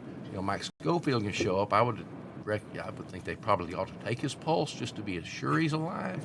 But be that as it may, the problems with mail-in ballots has always seemed to me that it's done entirely just on the paper. So someone fills out a form and says, I want a mail-in ballot. How do we know that the identity of the person who mails in a ballot application, puts an address down, is actually the person it is represented to be? Well, I mean, you don't really. The voter register or the early voting clerk, when they get that application, they're going to look up to see whether that's a registered voter. They're going to check the date of birth to see that they're over 65, if that's the reason for the ballot by mail, and then they're going to send that person a ballot. But in our current system, you vote in person, whether early or on day of. You have to present and be able to present ID and prove you are who you are, some sort of state authorized identification. And failing that, you can still vote, but it's going to be, I think, as I understand it, a provisional ballot and set aside for later confirmation. But when you mail it in, is there any requirement to send in some proof of identity? Here's a photocopy of my driver's license or state ID or my passport or anything that needs to accompany the application for a mail-in ballot. Nothing for the application, no. If somebody is flagged in the system as an ID required voter, they will have to send ID back with their voted ballot, but not with the application. What would cause that to trigger, to say that? If somebody is flagged as an ID voter, it's a process under the Help America Vote Act that we've got in Texas. If you register to vote, you're required to provide a driver's license or the last four of a social. If you do not do so, then you'll get a notice that your application was incomplete.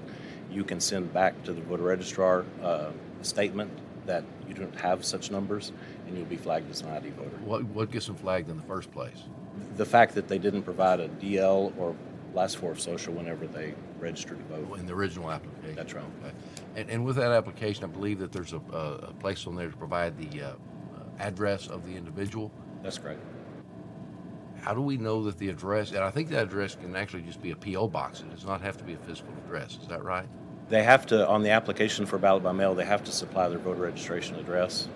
They can have a different address that they want the thing mailed to. That was the scam that the mayor of Carrollton was, mayoral candidate in Carrollton was trying to do. But is there any way to verify that the address provided is in fact an address that belongs to or is truly used by the mail-in ballot application? There's not, but like Frank in his office there in Denton noticed this peculiarity of so many voter registrations going to one P.O. box, and that person was caught after doing 84. And Denton County is a big county, and 84 flagged attention and got him indicted. But as the current system in Texas stands, we really don't have a way either at a local county level in that voter registration system, nor at the state level through the Secretary of State, to confirm that the person named in the application is actually that person, nor that the address they provide for the ballot to be mailed is actually an address that relates to the person named. Is that right? That's right. You have any ideas how we could address that? And I will say this is not just an academic exercise, and that this isn't I'm not over here screaming voter fraud, but I will also tell you, north of my district, we have an active case currently being prosecuted where there was a person elected to office over a person who should have, because there was an active scheme of voter harvesting through mail-in ballots, which led to a erroneous election. So, this isn't smoke and mirrors. This is real stuff and a real concern. So, are there any suggestions you would make to us where we could help our county clerks or our election administrators and their staffs to verify, confirm, or through your Secretary of State? Any suggestions you have how we can make this more reliable? The application would be hard to make more reliable. The one thing that I've seen as an idea that would work in most cases is to compare the signature on the application for a ballot by mail with the voter registration signature. So if the voter presumably signed their own voter registration certificate back in the day, and so if you can compare those two signatures, you might weed out. But the problem there has always been, if I say I'm Mike Schofield and I provide an address at this P.O. box and I sign the ballot form and I sign the outside of the security envelope it goes in, the signature is going to match. No, I'm talking about when the application comes in, comparing it to the pre-existing voter registration signature of the voter. So trying to do signature comparison on the front end instead of just the back end. Right. And I think those are sort of things that we're looking for that we can do without too much cost or expense or time, because we were talking with, as you said, 17.5 million people in Texas that are registered to vote. So anything we can do to simply but effectively make it harder for someone to abuse the system is what I think we're all interested in doing. So thank you. And Mr. Clardy. Mr. Busey. Thank you, Mr. Chairman. Just a quick follow-up tied to the legislation I'm working on and some of the questions we've had. With ballot by mail tracker, we have the statewide mail tracker that we already talked about for federal military overseas. Is that a safe and secure system? I believe so. If y'all want to up the requirements for identity management, you're certainly welcome to do so. We feel like it's good right now. It's good. Have you had any issues with it? We can easily put a ballot tracker on the My Voter page, so when people look up their voter registration, they currently get their polling places, elections coming up, and they could also get status of their mail ballot. So it's safe and secure. Y'all haven't had issues with it. It'd be easy to implement for statewide. I just want to make sure when we're working on legislation, we're moving in a safe and secure direction. I think so, but there's always room for improvement. We take suggestions if people think it needs to be more secure. I appreciate it. Thank you, Mr. Chair. Ms. Beckley. Thank you, Chairman. So I represent Denton County, Carrollton. So just for the note that that person has a Republican primary history, a voting record. But I do have some other questions because I think the checks and balances worked in that case, and he was caught before any votes were cast. Is that not correct? That's correct. Thank you.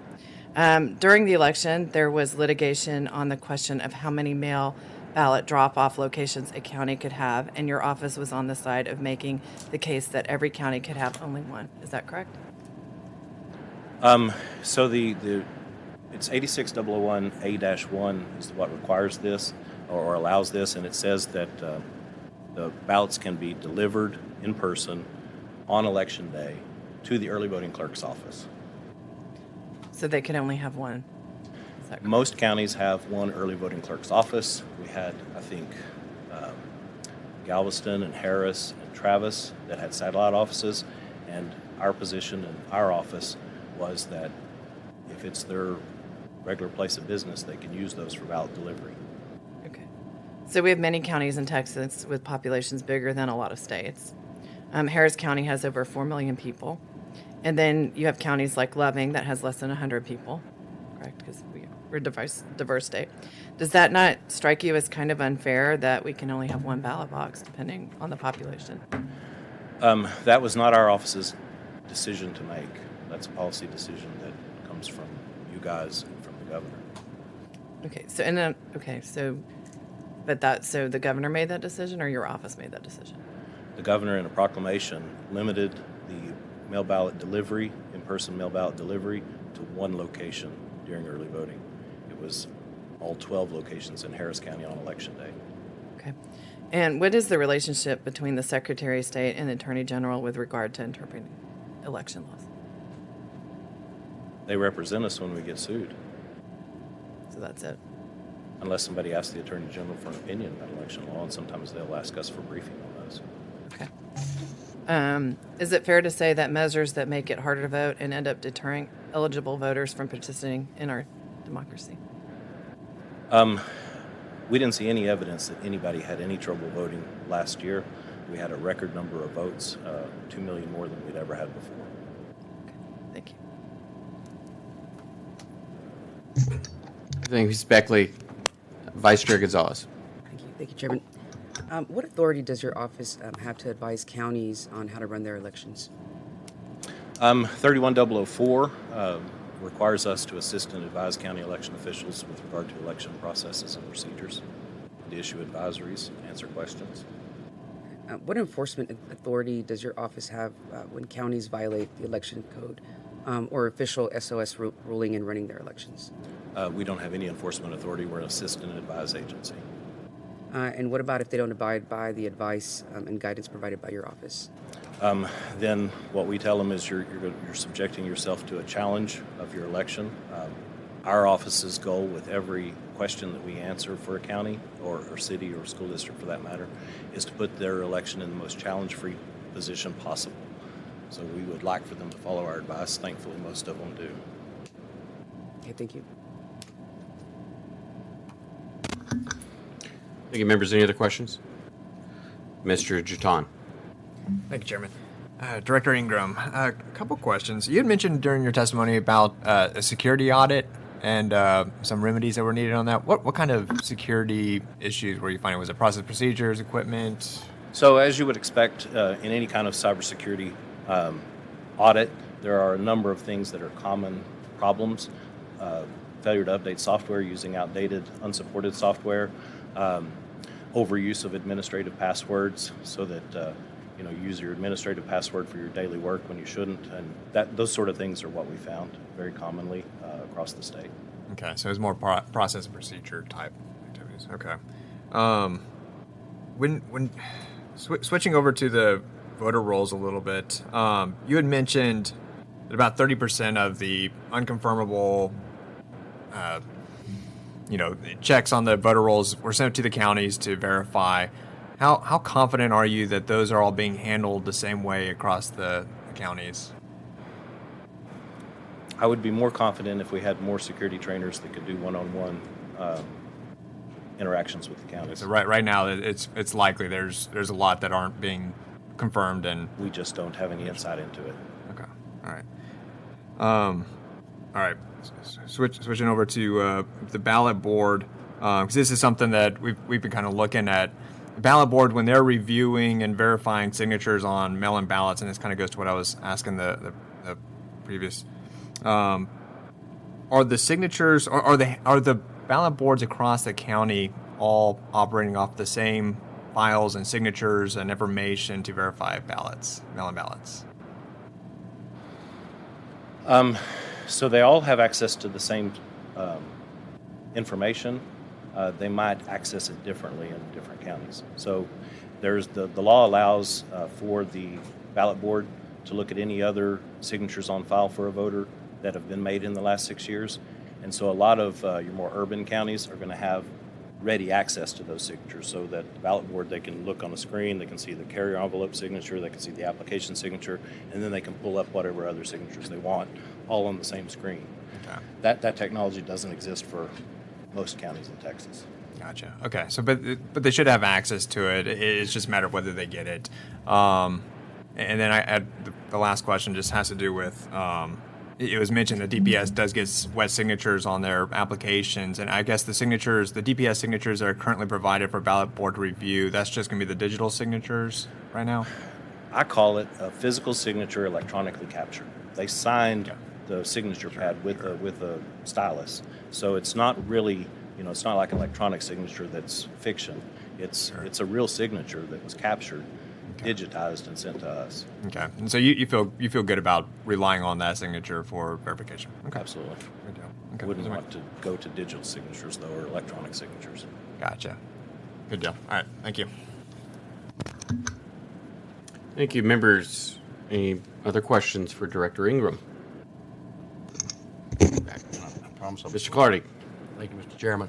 Mr. Ingram, I want to follow up some questions that Representative Beckley asked you a moment ago about the mail-in ballots and then being returned to a single place in a county. And I've got to confess, I'm a little confused by this because I thought the whole purpose of requesting a mail-in ballot was so that you don't have to go to some place in person, that you can mail it in. They're called mail-in ballots, I think, for a reason. Is that not correct? That's correct, but sometimes people run out of time and want to hand deliver it. Okay, but they're deemed voted, I believe, upon the postmark when they're sent in, and you know, this, regardless of the size of the county, I think we all across Texas have access to a mailbox where the mailman will pick it up, or a local post office, but you know, nobody's precluded or prohibited from having access to the U.S. mails. Last I checked.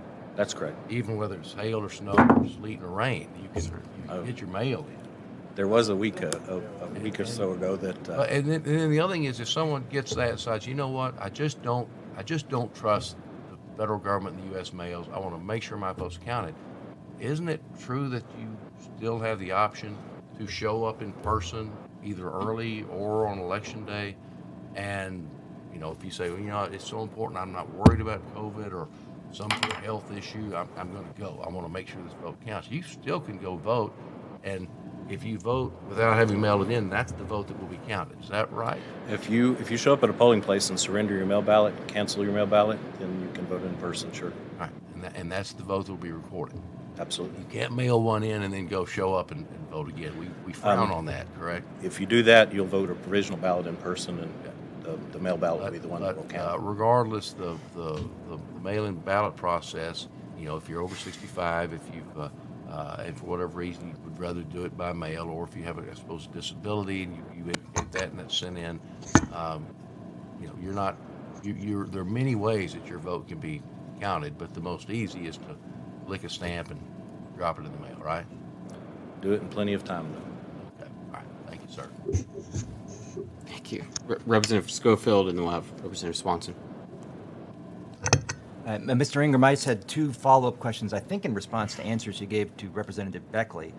One sparked my mind. She asked you about voting, and you said, as far as you knew, that people didn't have any trouble voting. As the keeper of the state election rolls, do you have any evidence that people are having any trouble registering to vote under our current system? No. We had a record number of registrations last year. And you mentioned your capacity of advising the counties, and then I heard you to say, essentially, if they don't follow your advice, there's not as much you can do about it. That's right. Effectively, that could mean we have 254 different rules and procedures for voting if the locals don't listen to to your guidance. And I understand your guidance is not you making up procedures; it's saying this is what the law requires. That's right. So under our current system, we could literally have local government officials deciding that they're not going to follow the election law, they're going to do it their own way, and you don't have a hammer. We have no hammer. Okay. So the voters in that county aren't getting the same right to vote that a voter in the next county does because their election official has decided we're going to do something different. Well, as I told the vice chair, the vast majority of counties follow our advice and listen to us very carefully because they want to be in a challenge-free election, and we're grateful for that. But that's all we have, is hoping that they want to do it right. That is the leverage that we have, is their belief that our office is going to help them be in a challenge-free position. No legal. No stick, no hammer. Thank you. Ms. Swanson. Thank you, Mr. Chairman. I'm still looking at that beard thing. I'm sorry. I can save it for next time. Okay. Just to clarify to everyone, okay, if someone requested a mail ballot in Mike Schofield's name and it wasn't really him, and then he showed up in person because that's the way he likes to vote, He would vote provisionally, but the fake mail ballot would count and he'd be out of luck. That's correct. Is there any way to, by the way, too, what if he voted in person before the mail ballot arrived? Would the mail ballot still rule?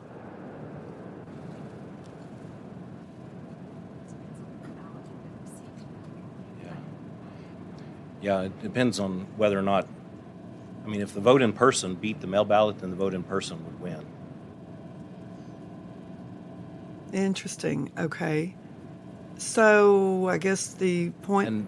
And if I could say, there was a situation up in Dallas County a few years ago where a lot of this activity was happening, where people were asking for mail ballots in other people's names, and ended up being about 700 of them, and there was pattern was recognized by the election officials. There was a court injunction allowing those people who had their mail ballot application filled out for them to come in and vote in person to make sure that they got the opportunity. And which county and which year was that? It was, I think, 2016 primary in Dallas County. Okay, which primary? I think 2016, but it might have been 2018. They're all running together now. Which party's primary? May election in 2018, maybe. It was a few years ago in Dallas County. Oh, it was not a primary. Okay. So. But my point is that the pattern gets recognized, just like in Carrollton. If somebody tries to do something like this on a large scale, it'll get caught.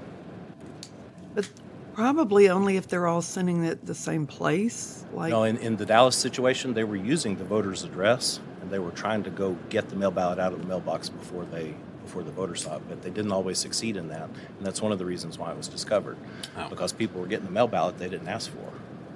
So it would have to be on a fairly large scale and too close to a pattern in order to get caught. So it sounds like the key, again, too, somebody could show up in person and vote for you if they managed with the ID, and you'd be out of luck. You'd vote provisionally if you showed up later and said, no, that wasn't me, I haven't voted. That's true, but voter ID would really be difficult to overcome. Well, some people tell us otherwise, but so the key seems to be you should vote early, like vote the first week, and you would have a better chance of actually getting to vote under your name. The vast majority of Texas elections are not affected by any of these questions. These are on the margins, small items. People can have confidence that they can go vote securely, vote in their own name, they'll be fine. Okay, but if it happens to them, it's a big deal. True. Thank you. Very true. Thank you. Mr. Ingram, just real quick, this Dallas case from 2018, people asking for ballots in other people's names. You said a pattern was discovered. Was that pattern discovered by police authorities or the county? The election officials there in Dallas County. And how did they notice that pattern? Because you mentioned that it was because people were taking things out of the mailbox. Is the election official monitoring my mailbox? No, it's because the same person signed as an assistant on all those applications. Okay. All right. So it's just from that. So it wasn't something so there's other ways to do it, and maybe they wouldn't have gotten caught. I'm concerned we keep mentioning about how the fraud would have got discovered. Mm-hmm. The person who did it wouldn't have been discovered. Yeah. He used a fake name on his signing as an assistant, but he did enough of them that people remembered who he was. Would you say that our goal is to ensure that no one's vote is, ever diluted by something like that? Absolutely. You bet. Okay. I'm just a little concerned we continue to maybe downplay it by discussing how wonderful maybe a large portion of Texas is. No, it's a real problem, and it needs to be solved, and that's the solution that I've talked to Representative Clardy about, I think is a good one, to compare the application signature with the voter registration signature. That would help. Okay. Thank you. Mr. Jaton. Yeah, I just wanted to follow up on that. So if someone sends in an application, it's received by the county clerk or administrator, are they then able to go and vote without it being provisional, without surrendering a ballot? There is a method of canceling your mail ballot at the early voting clerk's office. You have to fill out a form and Okay. you don't have your mail ballot with you. But if you just show up at a polling place, you're going to have to vote provisionally. Okay, so I got to go to the clerk. Okay. That was concerned because that was something that we had an issue in our county where people were they did not get their ballots in the mail and were still wanting to vote, and it was unclear what the process was. Right. They can So, go but to there the is a early voting process. clerk's office and fill out a form. Okay. And then going back to the ballot board and those ballots that are rejected, I know you mentioned that once it's rejected, there's no way for that individual to go and vote in person at that point. That's correct? That's correct. Are they able to remedy that ballot still? There is for Election Day? there is a process in place that the early voting clerk in a county can, if he believes or she believes that the ballot board improperly rejected some mail ballots, they can go to court and get those reviewed by a district judge and have some of them be counted. But we've had a few counties use that process to clear up some rejected mail ballots. Okay, so let's say a ballot is received, but they forgot to sign it or something like that, and so it's rejected. Is there a way for that person to still be able to vote at that point?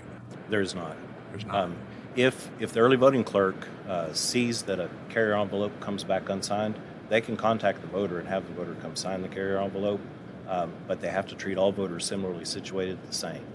So if they choose to contact that voter, they have to contact all the voters with unsigned carrier envelopes. Okay, is that something that? Okay, so the administration office is responsible for doing that. If poll watchers were to watch that process and make determinations that things were rejected and contact voters to come back in and correct things, would that be appropriate? That is not allowed. Is not allowed. That is not allowed.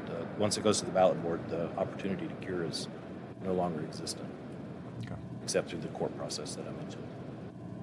Okay. All right. Thank you.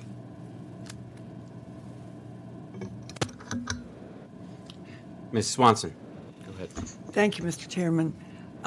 So, two things. Remind us, how does the law stand currently as far as this, what we were discussing on a ballot, a request for a mail ballot and comparing the signatures to the voter registration card? Is that currently allowed but not always done? Is that currently required but not always done? What's the current status? It is not required. I don't think that it happens. Is it allowed if a clerk wanted to? Well, the way we read the code is if it's not allowed in the code, it's prohibited. So it would have to be specifically allowed in order for it to happen. Okay, and my other question is, as far as this, what happened in 2018 in this May election, why did this person even list their name as an assistant? I wouldn't think that they needed to do that. And why it was a made-up name? Why not make up a different name for every one of them? You'd have to ask him. So they only caught it because he was stupid. Okay. Thank you. And a number of voters were involved. Okay, thank you. Members, any further questions for Director Ingram? Director Ingram, it's your lucky day. What else are you doing today? Okay, just don't answer. Thank you, sir. Anything that you feel like burning in your chest? We've got to know this. The committee needs to know this in their first organizational meeting. No, I want to thank you for your work on this committee. This is a hard committee, and it's a complicated area of law, and I appreciate y'all taking it seriously and look forward to working with you. Thank you, Director Ingram.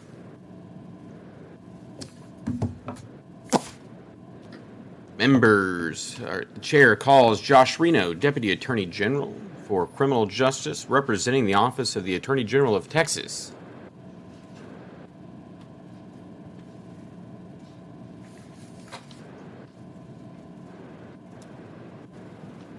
Hello, Mr. Reno. Good morning. Please state your name and tell us who you represent. Yes, my name is Josh Reno. I'm the Attorney General for Criminal Justice here on behalf of General Paxton.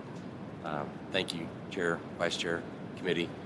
I appreciate the opening comments that everyone made and comments from Secretary of State. This is an important issue.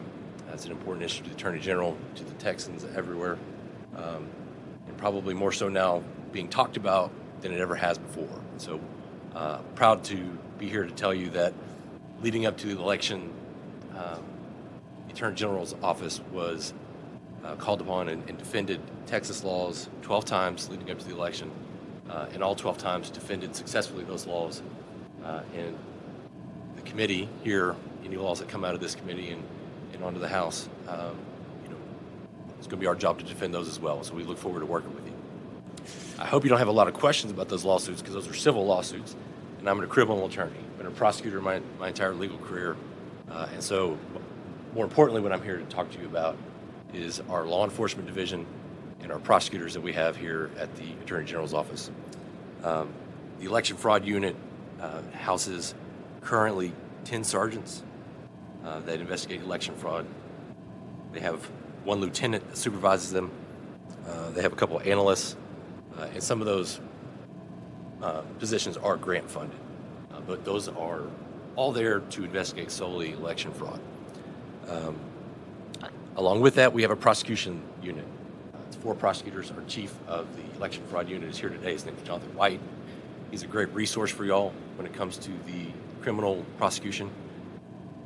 And I think this is an important discussion to have with each of you, because the criminal prosecution part of the election code is a deterrent and punitive tool that we have here in the state of Texas. The Attorney General's office has original jurisdiction of those cases to prosecute those. But it does not, perhaps, it's not the right tool for every job. It is a right tool to react to something that has already occurred.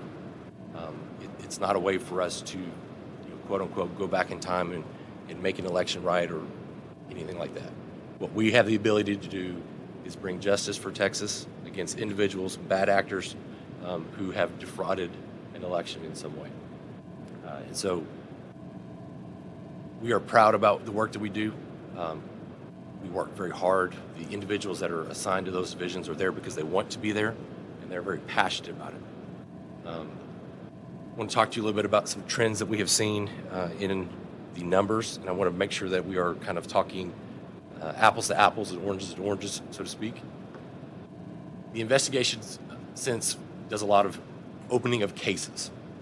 A case may just be a one report, a complaint that's been made to the Secretary of State and has been moved over to our office to further investigate. A case may include multiple bad actors or suspects. So you've kind of got one case, and so what I'm going to talk to you about is the number of charges that have increased for prosecution. And a charge could be one individual having committed several acts in violations of the criminal statutes. We've seen over, let me say it this way, we've got about 500 and something cases currently pending in criminal courts, meaning those cases are indicted. We're waiting to move through the criminal justice system. A little over 400 of those have been filed in the last 12 months. That is a rather significant amount of cases, portion of cases in the last 12 months. I cannot tell you why. I cannot give you the explanation for it. All I can tell you is that we are seeing this trend. We've never seen a trend where we've had fewer cases from the year before. It's always grown. Part of that may be because we are continuing to get better at investigating and prosecuting those cases. But what we are also seeing, and I think this is important as well, is that the ratio of number of bad actors or defendants to the number of charges that are filed has increased. It used to be more of a 1-to-1 ratio. You used to have one bad actor, one crime, one offense. What we are seeing now is you have multiple bad actors and several more offenses being committed. These investigations are becoming more complex. The bad actors who are committing them are continuing to figure out new and different ways to violate election criminal laws.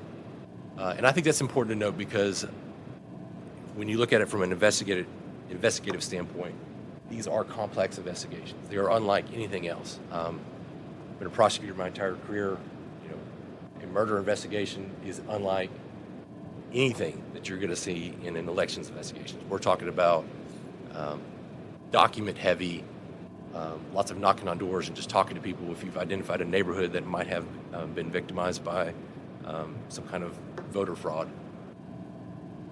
And so that's kind of the lay of the land of what the AG's office is seeing from the criminal standpoint. I do believe that the Secretary of State worked hard and did a lot of great things, and I share in his confidence that Texas did it more right than other states, and I think we should be proud of that. That does not mean it's perfect, and I don't disagree with the fact that we need to work towards making sure that no voter in Texas is defrauded, and we will continue to work on that until we get it right. With that, I'll answer any questions that you may have.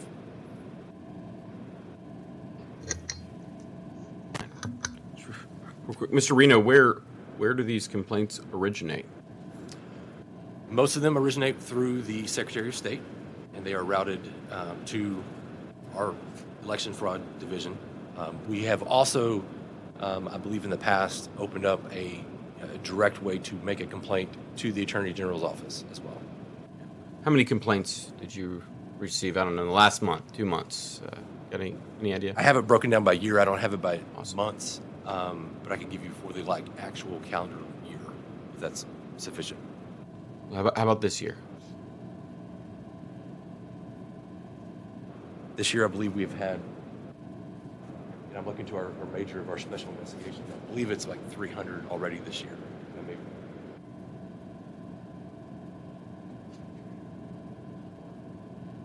That's the point.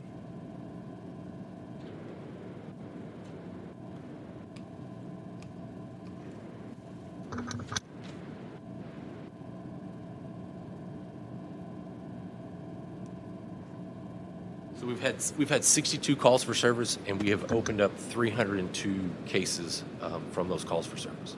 62 calls for service, 302 cases. Yes. How many from the Secretary of State's office this year have come over to you guys? I'm sorry?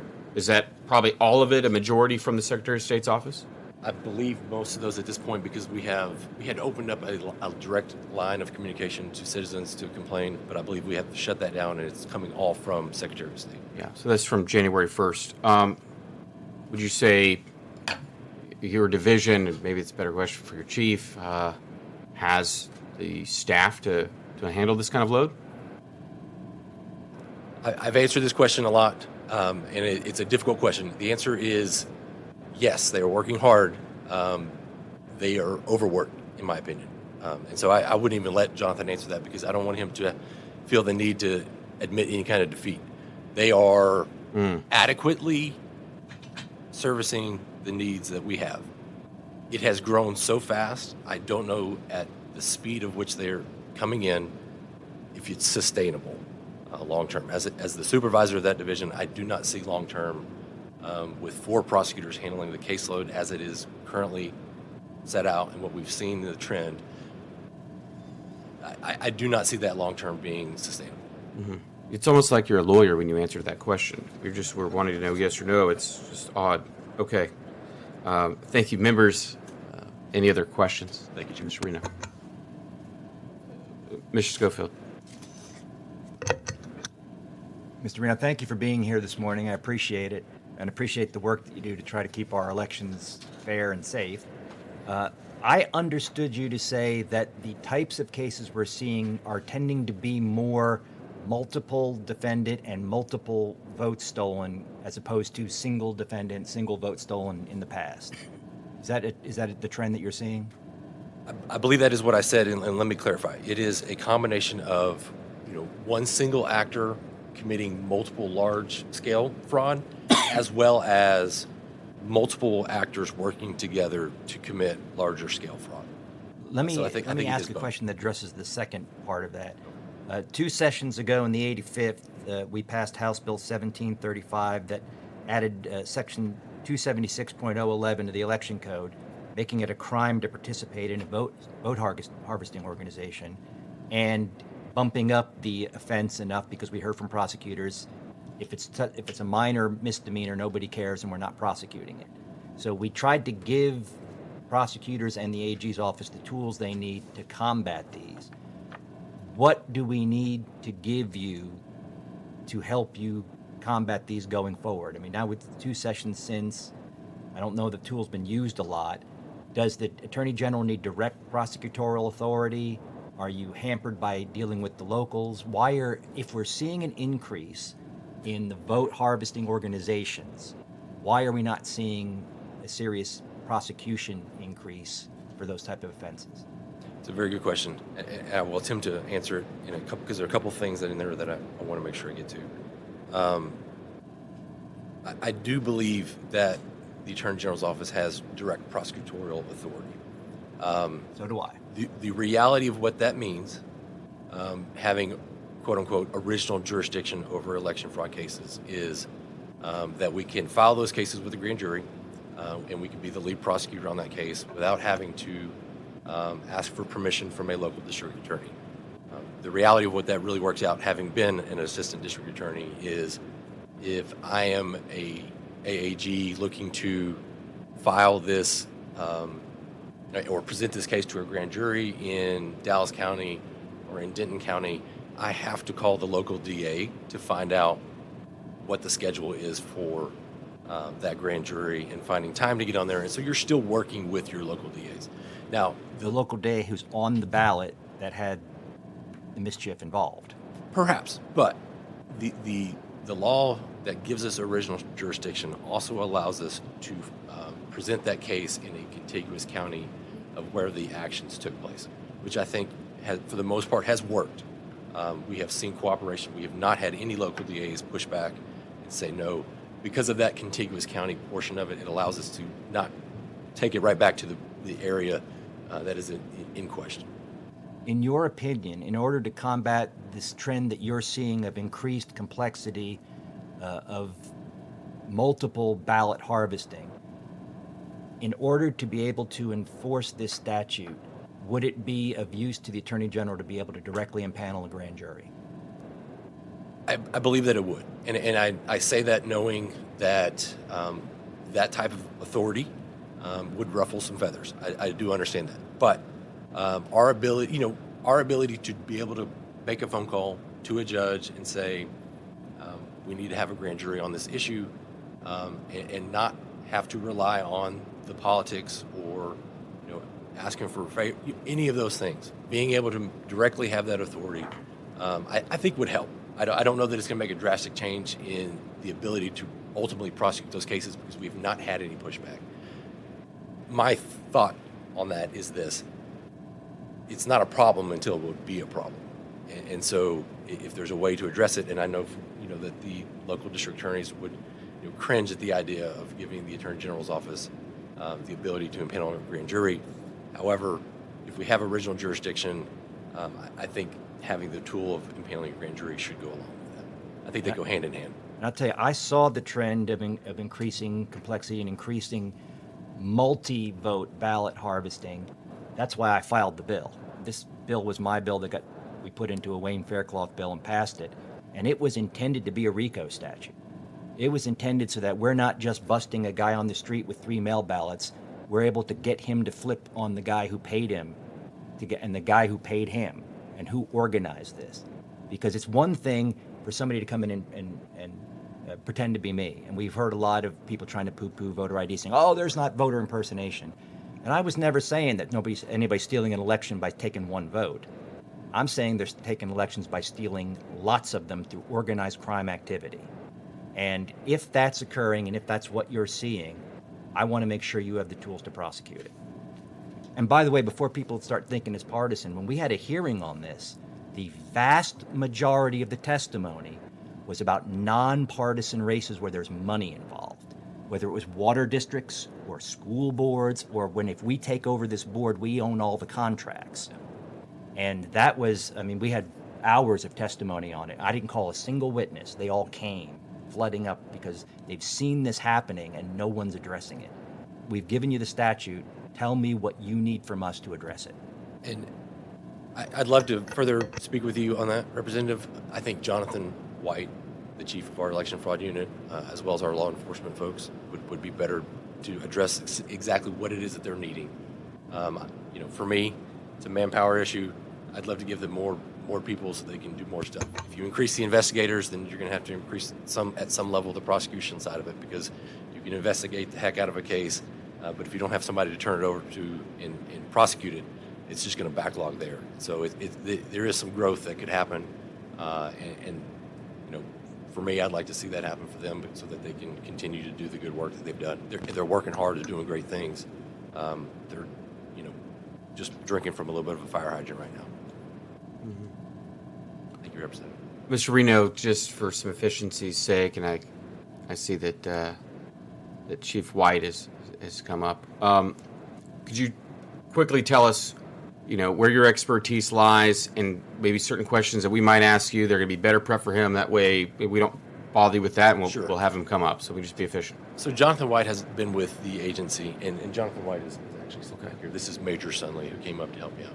So just to clarify, Jonathan White's been with the agency and been doing election fraud, I think, for the last 13 years. Vastly more knowledgeable in the prosecution of the specifics of the laws that exist on the books right now, how those work and how they don't work. My expertise is more in the investigative and just the broad strokes of criminal law and how investigations work and the trends that we're seeing in the numbers of cases that are coming in. Okay. Members, any questions for Mr. Reno?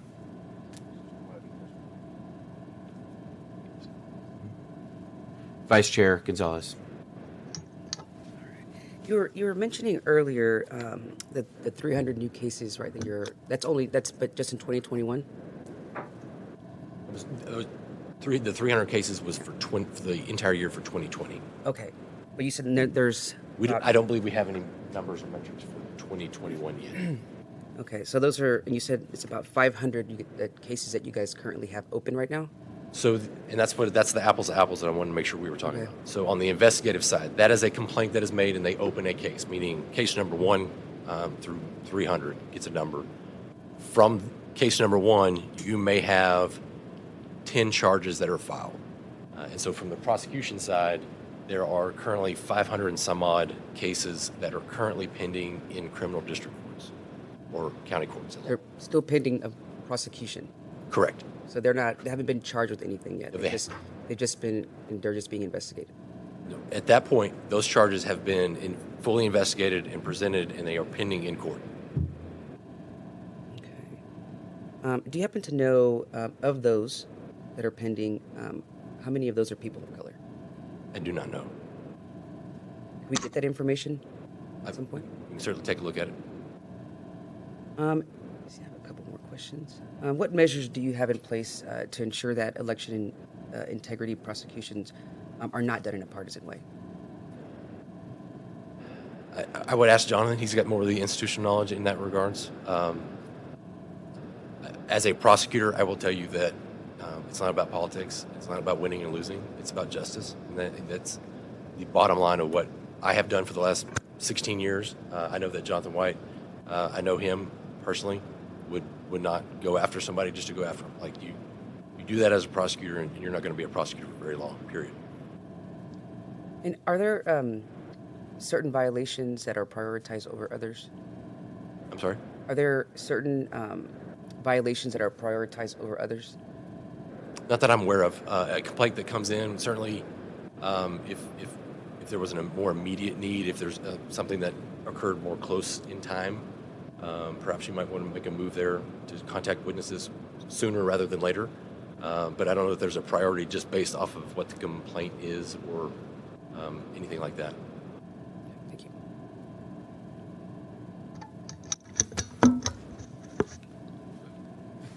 Members, Mr. Clardy, go ahead.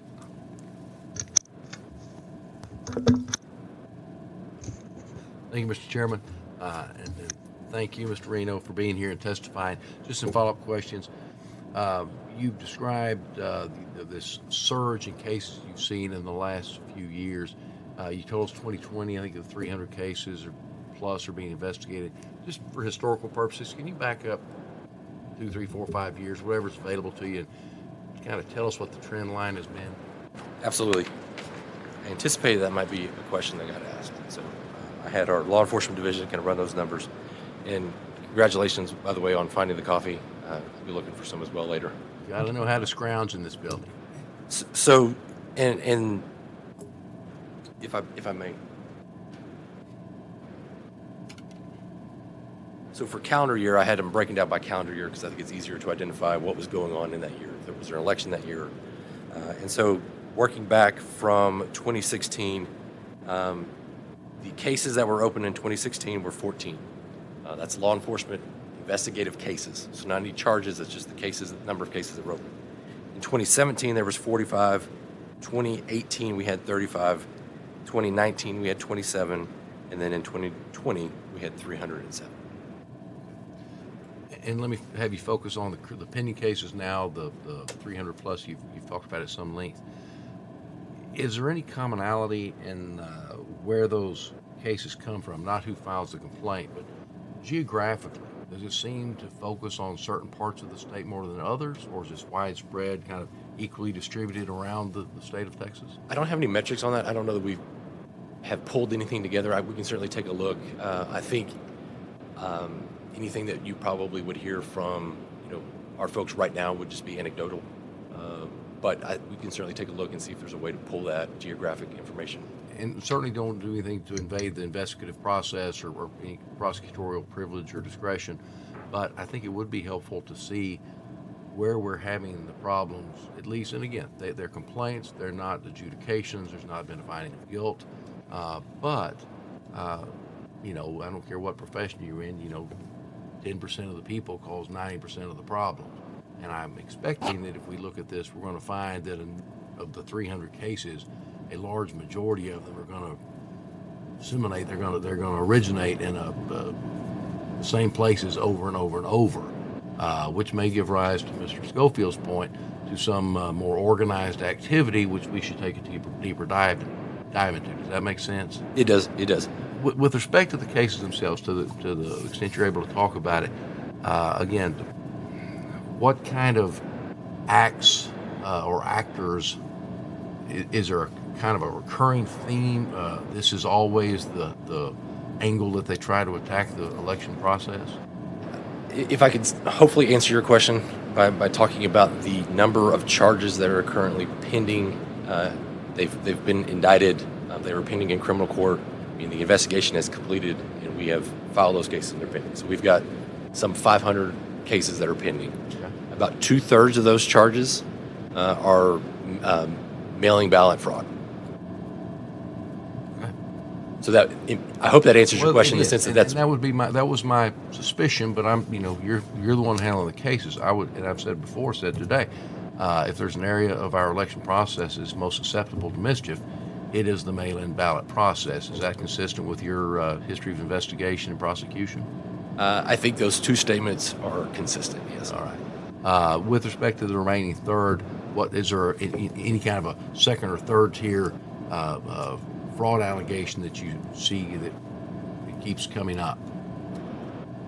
I believe the last two kind of main focuses we have is the illegal assisting voting, illegal voting, and I don't recall what the last kind of main versions that we see are. So those are in-person voting where someone is improperly or perhaps illegally assisting that person casting their vote.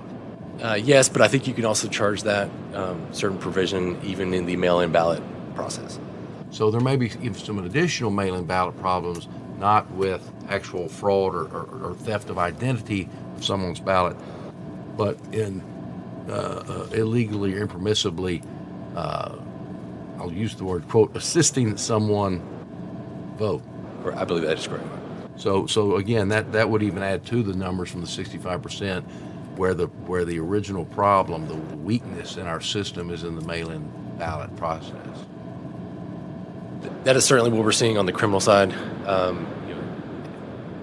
You also need to, I guess, characterize those numbers that I've just presented to you with the fact that prosecutors do have the discretion on deciding which charges to file. If you have a higher charge, you may not ultimately want to file all of the lesser charges. You may only file the higher charges. That may skew some of those numbers. Right. I think we would probably need to ferret that out a little bit further to make sure we're not making mail-in ballot fraud sound worse than it is. But I think from what I've seen talking with Jonathan, most of the criminal cases that we're presented are focused around the mail-in ballot process. And if you can answer this without any kind of detail or anything that would tip the hand of our prosecutors and the Attorney General's office, what has been the biggest case in numbers where you have reason to believe that there was organized activity to harvest a number of votes? How many votes have you seen as kind of the biggest scheme that's been presented to you for investigation? I would have to ask Jonathan White to perhaps answer that one. That's not something I'm aware of, be able to tell. Mr. White, going to testify in a moment? Very good. Well, I will look forward to that scintillating conversation. So thank you, Mr. Reno. Oh, thank you. Thanks, Mr. Reno. Representative Clardy to ask that question. The first thing that was going to come out of my mouth was going to say, members, just be mindful that we will be bringing up Chief Jonathan White next. So with that in our minds. Mr. Chairman, can I ask Mr. Reno one last question? Absolutely. Mr. Reno, what is the numbers that you quoted a few minutes ago, going back 4 or 5 years? I can't remember how far back. Sure. What's the conviction rate on those numbers? The conviction rate? I don't have that. I can certainly take a look. I think it would be fair to say that for some years back, there are several of those cases that may still be pending. Those charges may still be pending. They just haven't gone through the criminal justice system yet. We did see quite a few resolutions in 2020 despite the pandemic because we were able to work out those cases through some type of diversion or plea agreement, even though the courts were kind of slowly moving along.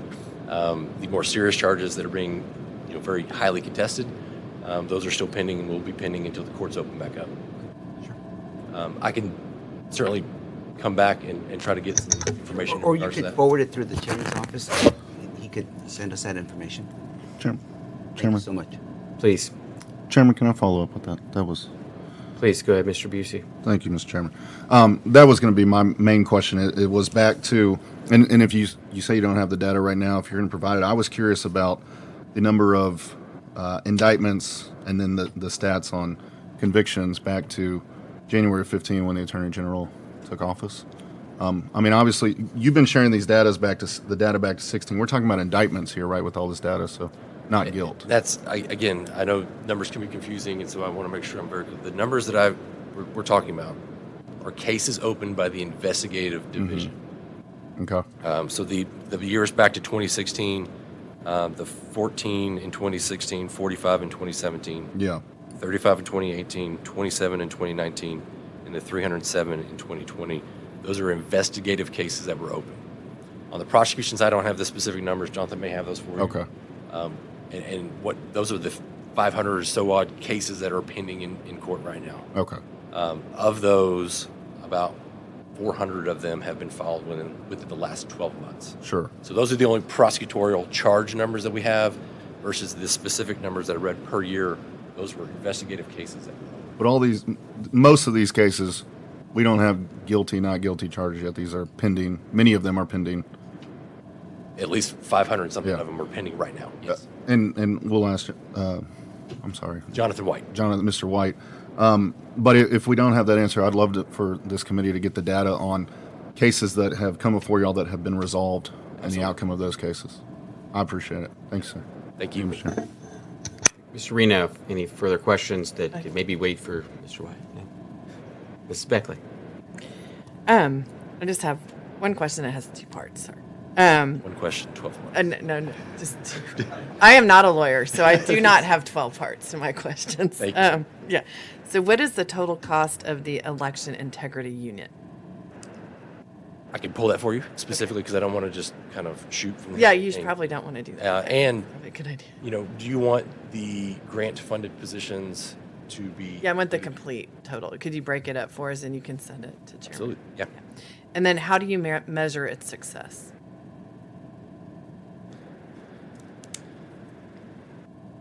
Measuring success on a criminal prosecution is it's difficult to answer. I'll try my best. What is justice for one particular individual defendant, and I'm focusing on that, versus another defendant, are two very different things. And it's also, does this individual, do they have redeemable qualities that we can release them back and put them back in, and we know that they're like the process that they've gone through, that they're never going to do this again. And you know, if I'm talking about a DWI, you know, you've got somebody that the first time they ever drank and drive, they got arrested and they went to jail, and it was the scariest thing they ever did. You can treat that defendant differently than someone else who's just a career drug driver, and you have to treat those differently, factually. So every case kind of has a different definition of what justice would be. I think the goal and success would be that justice is served. Do you always throw someone in prison for as long as you possibly can? I don't think that's justice served. I think you have to review every case and decide how to address that case so that Texas is protected and our elections are protected. Does that answer your question? Yes, I was thinking more on the terms of the Attorney General's office. How did they measure success? The same way. The same way. Yeah, I mean, if I found out that one of my prosecutors was not seeking justice, that would be that would not be a success, and that would be a very serious conversation, if not a firing. It is our duty, even though we're under the Attorney General's office, it is our duty as prosecutors to seek justice, and that's not just justice for that defendant; it's justice for that community, justice for the state of Texas. It is a very real thing that all prosecutors take very, very seriously. Thank you. Thank you. Thank you, Mr. Reno. You may be seated if you like. At this time, the chair calls Jonathan White, Chief of Election Fraud from the Attorney General's office. Please come and chat with our committee.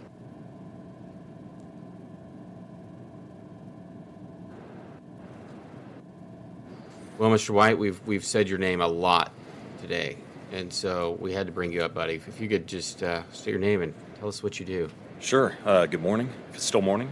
Jonathan White. I'm Deputy Division Chief of the Special Prosecutions Division at the AG's office and Chief of the Election Fraud Section.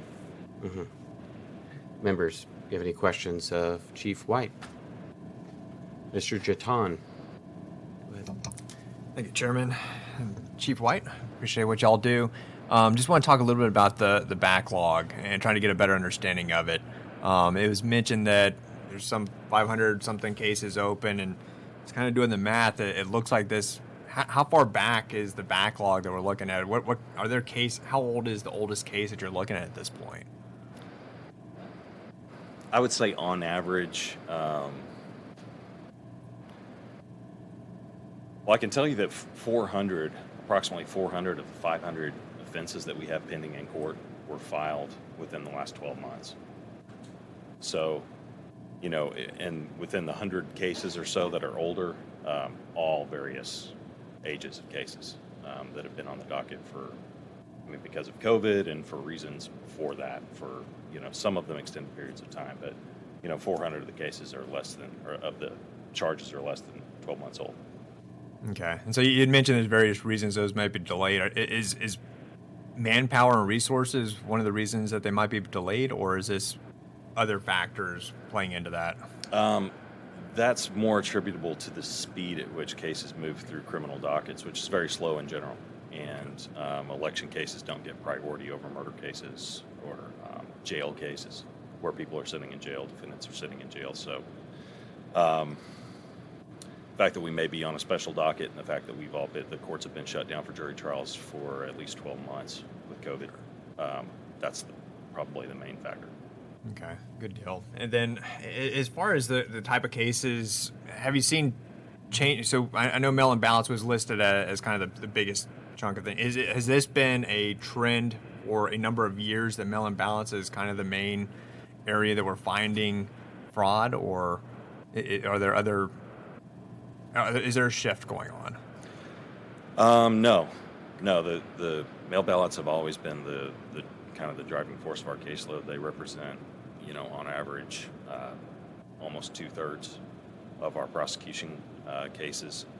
And just one thing to note on that is, though, and I think this may go to Representative Clardy's point, is that, you know, an illegal voting case typically represents one or maybe 2 counts of illegal voting, whereas our, you know, vote harvesting cases can represent hundreds of votes. You know, we may not find all of them, But these vote harvesters are out trying to touch as many votes as they possibly can. So where, one person illegally voting is one person, one vote, a vote harvester may be one person, 100 votes.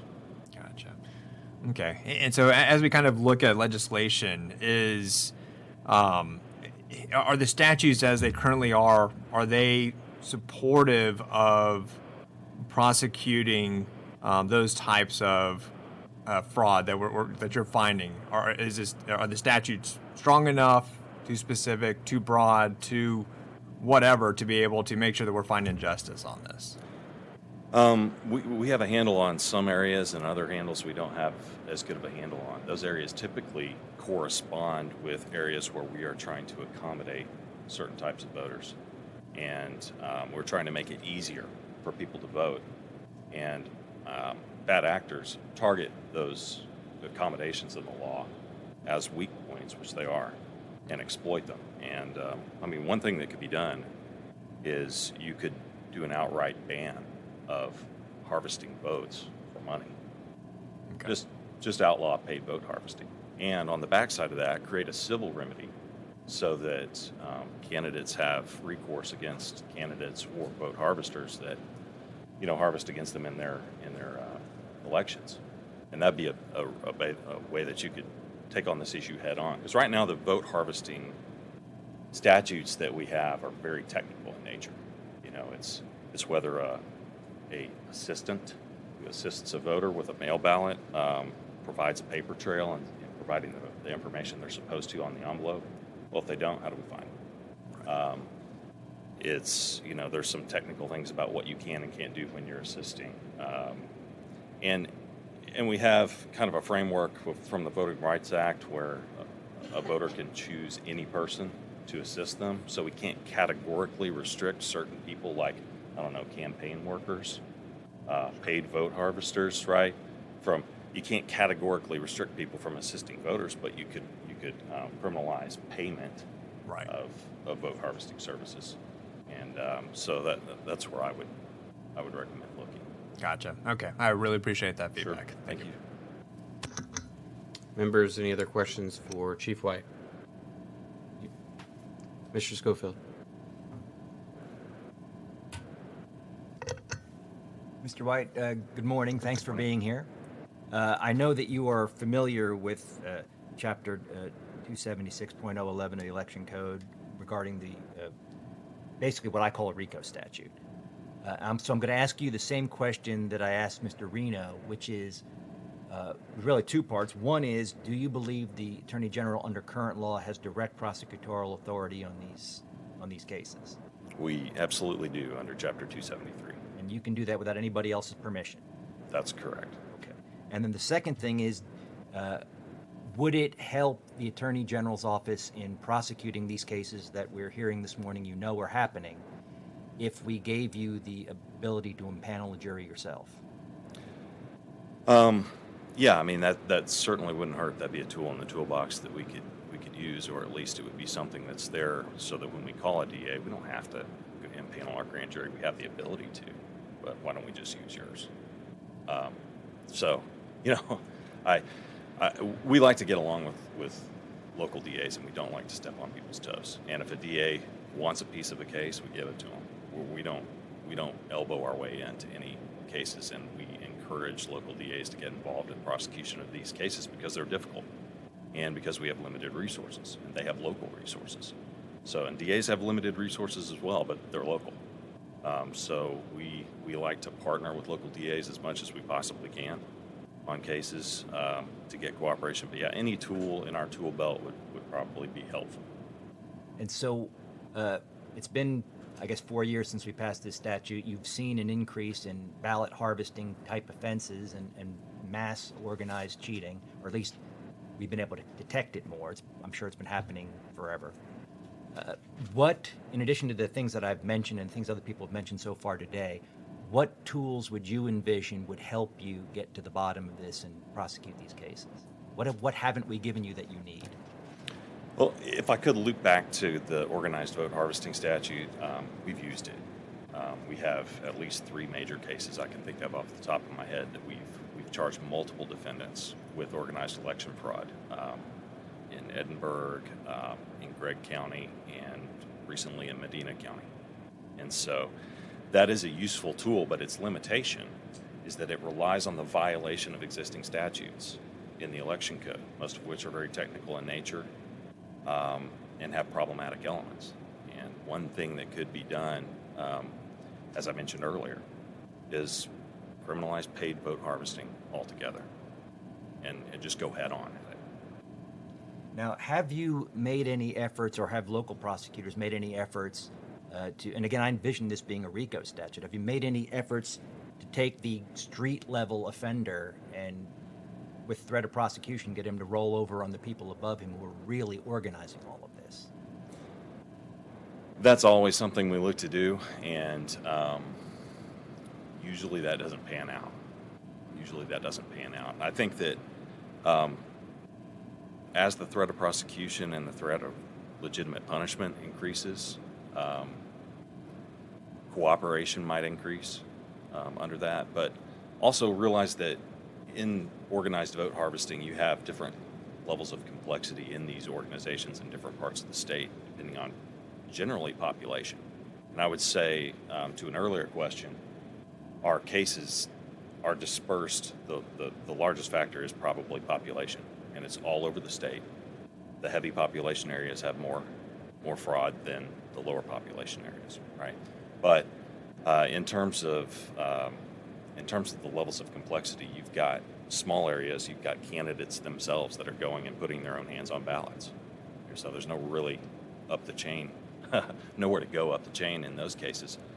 In other cases where there's a consultant in the middle, and then there are vote harvesters on the ground level, and then there's some that are paid $10 and $12 an hour and don't even really get their hands that dirty because they're working with applications. It's difficult. It really is difficult to move up through the chain. And the organized election fraud statute that we have currently does not allow us to go after someone who pays for these services, right? But that's where the statute kind of cuts off, is sort of at reaching the candidate. Does it? Because the way I read the chapter, if you conspire to violate chapters 1 through 7 of the election code, you're guilty of an offense. I would think paying for it is part of conspiring to do it. Yeah, if you inserted benefits from, if we have direct, that still requires us to basically make them a party to the offense and show that they knew exactly that these specific violations and each element of them, they wanted those to be committed, and they talked to the individual that did it or sent word down through the chain. And the only way we're going to have that level of proof is if somebody flips and says, that's exactly what happened. This person told me, and I have corroborating evidence of that. That's the only way I make that case. I mean, the feds passed the RICO statute in 1970 with the intent of breaking up the mob, and it took them until 1985 before they really used it, as you well know. So you'll give I'm us not willing to wait years. that long, but in those cases, the guy who they were trying to flip was going to get killed if they knew it. I doubt that's as likely here, so it should be a little easier for us to flip on somebody who never expected to spend time in prison for what he's doing. But I take these really seriously, and I think if you steal an election, as Shakespeare said in Othello, he who steals my purse steals trash. But in his case, he was more worried about reputation. I'm more worried about my rights to vote. And if somebody comes and is out there stealing multiple votes, they are doing it with the purpose of stealing an election. It's not an accidental person trying to vote who isn't entitled to. This is somebody trying to steal our democracy. And they need to do serious prison time. And we need to make that happen. And so I would be happy to meet with you anytime. And if we can purge that from our system and just get back to fighting each other on issues and on who can get their vote out better, we'll have a much better system. But we cannot tolerate an election system in which there is massive ballot harvesting being conducted by organized crime activity. And that's really what we're talking about. I appreciate those thoughts. Thank you. Members, any questions for Chief White? I do. Mrs. Beckley? So I'm just going to read you a quote, and then I want to see if you agree with it. So in 2020, Texas had an election that was smooth and secure, and that was a quote noted by noted Republican-appointed Director of Elections Keith Ingram of Secretary of State's office. Would the AG's office agree with that? Well, I don't know what my office would say, but I can say. Well, what would you say? From my perspective, Keith is in charge of getting 254 counties that run separate elections all together, coordinated, reporting elections on election night, and it's an amazing feat that it's ever done and that it's ever pulled off correctly. My department is where all the garbage comes, and all day, every day, it's election fraud.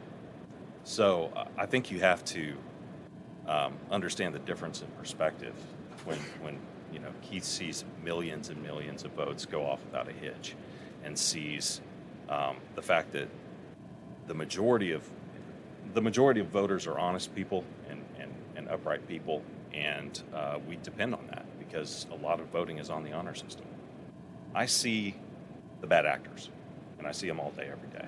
So I'm not at all going to opine on the overall conduct of elections, and I'm not going to say that the fraud that I see is representative of the people of Texas, because it's representative of the bad actors of Texas, and that's what I see.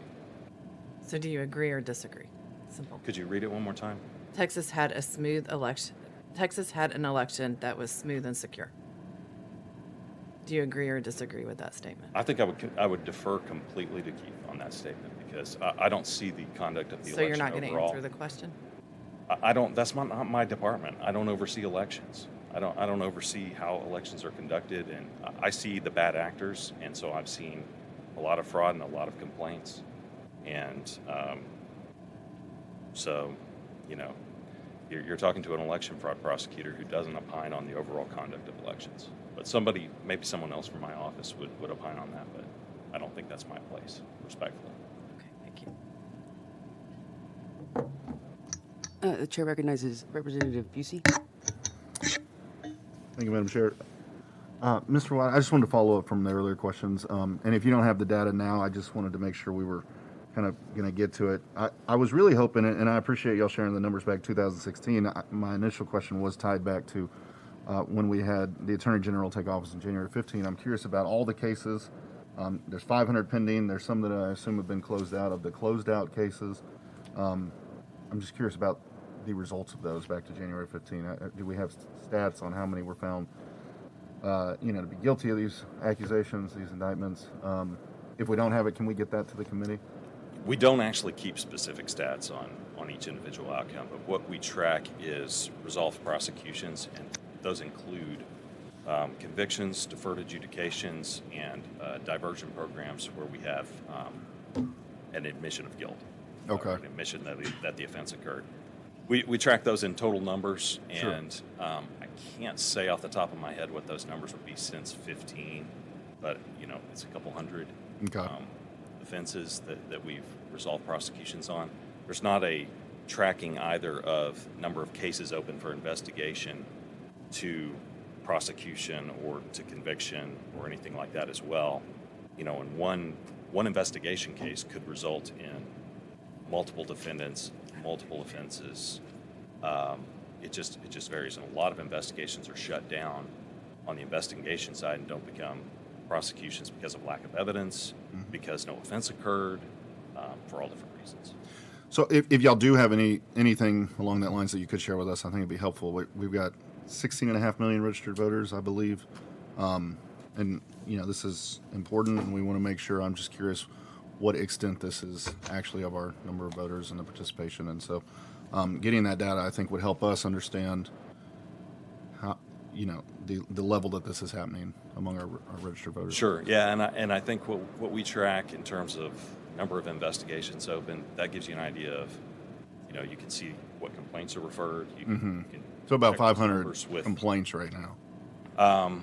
They're open. I have 500 offenses that have been, indicted by a grand jury or charged as misdemeanors that are pending in court. Okay. So those have met a standard of proof of probable cause at this point.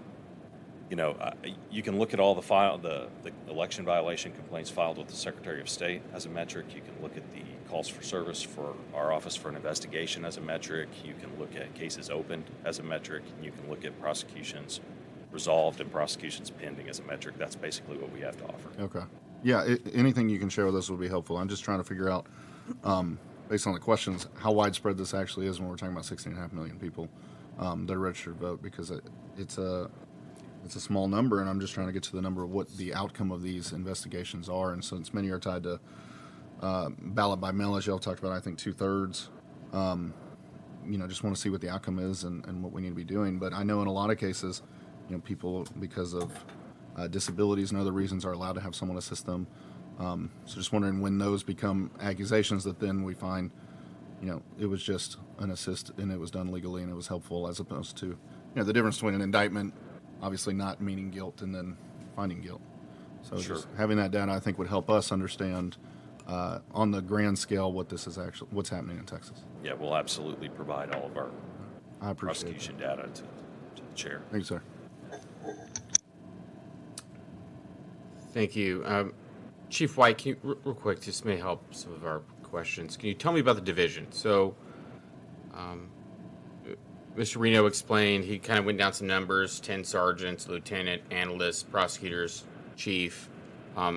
Show me what they do, and are they fully dedicated staff? Your 4 prosecutors only work for you, or do they do other things in the Attorney General's office? Do the sergeants, investigators do they wear their hats and investigate other things, or are they solely for election related items for your office? Could you tell me? Yes, sir. And that's a change that we made in, I think it was late 2018, as we decided to take existing resources within the agency that were embedded in larger investigation and prosecution divisions and dedicate them solely to election fraud and put them together as a working group. So while we don't have a separate election fraud division that houses both prosecution and investigations, we work together. The investigators are under the Criminal Investigations Division, and they have an election fraud unit. That's where the investigators and their lieutenant are housed. And I would say there's roughly 10 of them, right? Okay. We have a special prosecutions division that does human trafficking and election fraud. Under election fraud, I have 3 prosecutors that work for me. We haven't always had that many. So one thing to bear in mind when you look at prosecution results is you're also looking at the work of, over time, at times 1, 2, 3, and now 4 attorneys. So for the entire state of Texas, and we travel for our hearings and our trials. So that's the layout, is 2 divisions contributing investigators and prosecutors in respective election fraud units, and we're housed together and work together solely on election fraud cases. Thank you. Members? Ms. Swanson? Yes, hi. Thanks for being here. 2 or 3 questions. So are you saying that these prosecutors and investigators, the ones you do have, stay strictly on election fraud? Because I know some years back there were numerous complaints that the people you did have would get pulled off after Harvey and put on price gouging cases and what have you. And I know it's very important to me and to others that those people stay totally on election fraud cases. Yes, I can tell you that that is the case right now. Okay, no one's getting pulled off for price gouging or anything. Haven't seen it in a while. Okay, thank you. Question, what percentage of your investigations and your prosecutions come from citizen complaints as opposed to having come through the Secretary of State's office? And you can combine that with, why did you close down the citizen complaint hotline? So there's I would say a good 70% of our cases have historically come from the Secretary of State.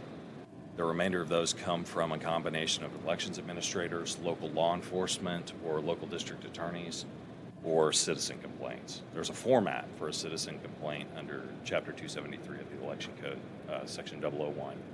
And if a complaint needs to follow that format to be submitted directly to us. Honestly, it's our preference for referrals to come from a neutral source. to come from the Secretary of State or to come from an elected local public official. Those complaints are screened that they actually allege violations of the criminal laws, first and foremost, because we don't have staff to do gatekeeping functions for us. We don't have screeners. We don't have folks with a lot of time on their hands to evaluate complaints that aren't criminal complaints. So that is our preference for us to receive complaints through those traditional channels primarily. And the citizen channel requires 2 affidavits of voters in that county. And if people aren't willing to swear to facts that allege a criminal complaint, that's usually something that a DA's office won't look at. So that's a standard in law enforcement and criminal prosecution, is folks that are willing to attest to a set of facts. As in terms of having an opening for complaints to come in during the election, there were some temporary measures put in place to allow us to respond in real time to things that were going on during that election. And now that the election is over, we've reverted back to our standard procedures, which is accepting citizen complaints, SOS, local law enforcement, and elections administrators' complaints through our normal channel. The normal channel being they can still go online and provide all of this or not, or they have to go through another office? They would either go through another office, use the online complaint form that the Secretary of State provides, or use the Chapter 273.001 process to give us 2 affidavits, and it's a Which can be form. found on your website? No, we don't have a web form. How would somebody even know how to do a 273.001 complaint? Well, I think that most citizens, the Secretary of State provides a really nice funnel for people to get into that process, and they have an online form that a lot of people know about. We've received hundreds and hundreds of complaints through that process over the years. So they should look on the Secretary of State's website. That is probably the best way. Do you at least have something on your website that would steer them to the Secretary We of do. State? We do. Because I'm not sure everybody would even know to go there instead of to your office. We do, and I believe that the webpage also advises them, gives them contact information for the Texas Ethics Commission for campaign finance related items. as well. Thank you. Excellent. Members, the heads up that we're coming up on 3 hours pretty soon, so I'm going to ask if you can think of your last questions and maybe try and ask one without 12 subparts or be as brief as we can. It'd be really cool to get out of here by 11, so kind of like 20-minute notice. So with that said, Ms. Beckley. Thank you, Chairman. So the 300 cases, are those from the 2020 election cycle that we were talking about? Are you talking about the investigations? Yeah, I'm sorry, open? investigations. They would vary. So they vary. Those are cases opened in 2020, and they don't necessarily have to be from. So they could go back farther. They could be. Okay, Yes, ma'am. Gotcha. And then, could we tell me how many votes total are we talking about within those cases? Because you kind of made this bigger statement, like each one of those is multiple votes, or voter, or. Yeah. I'm just trying to see what is the number of. I'm trying to get the bigger picture, and we have so many millions of people that vote, and then we have these Sure. cases open, and how many votes does this actually regard? And just to clarify, the statement I made was geared toward communicating that vote harvesting is not a one person, one vote kind of thing, but is a situation where multiple votes can be at issue. In terms of our investigations, those are items that are currently being investigated, and we don't know. I can't tell you how many. So we don't know how right? many. Not in our investigations. Do we have a past history of?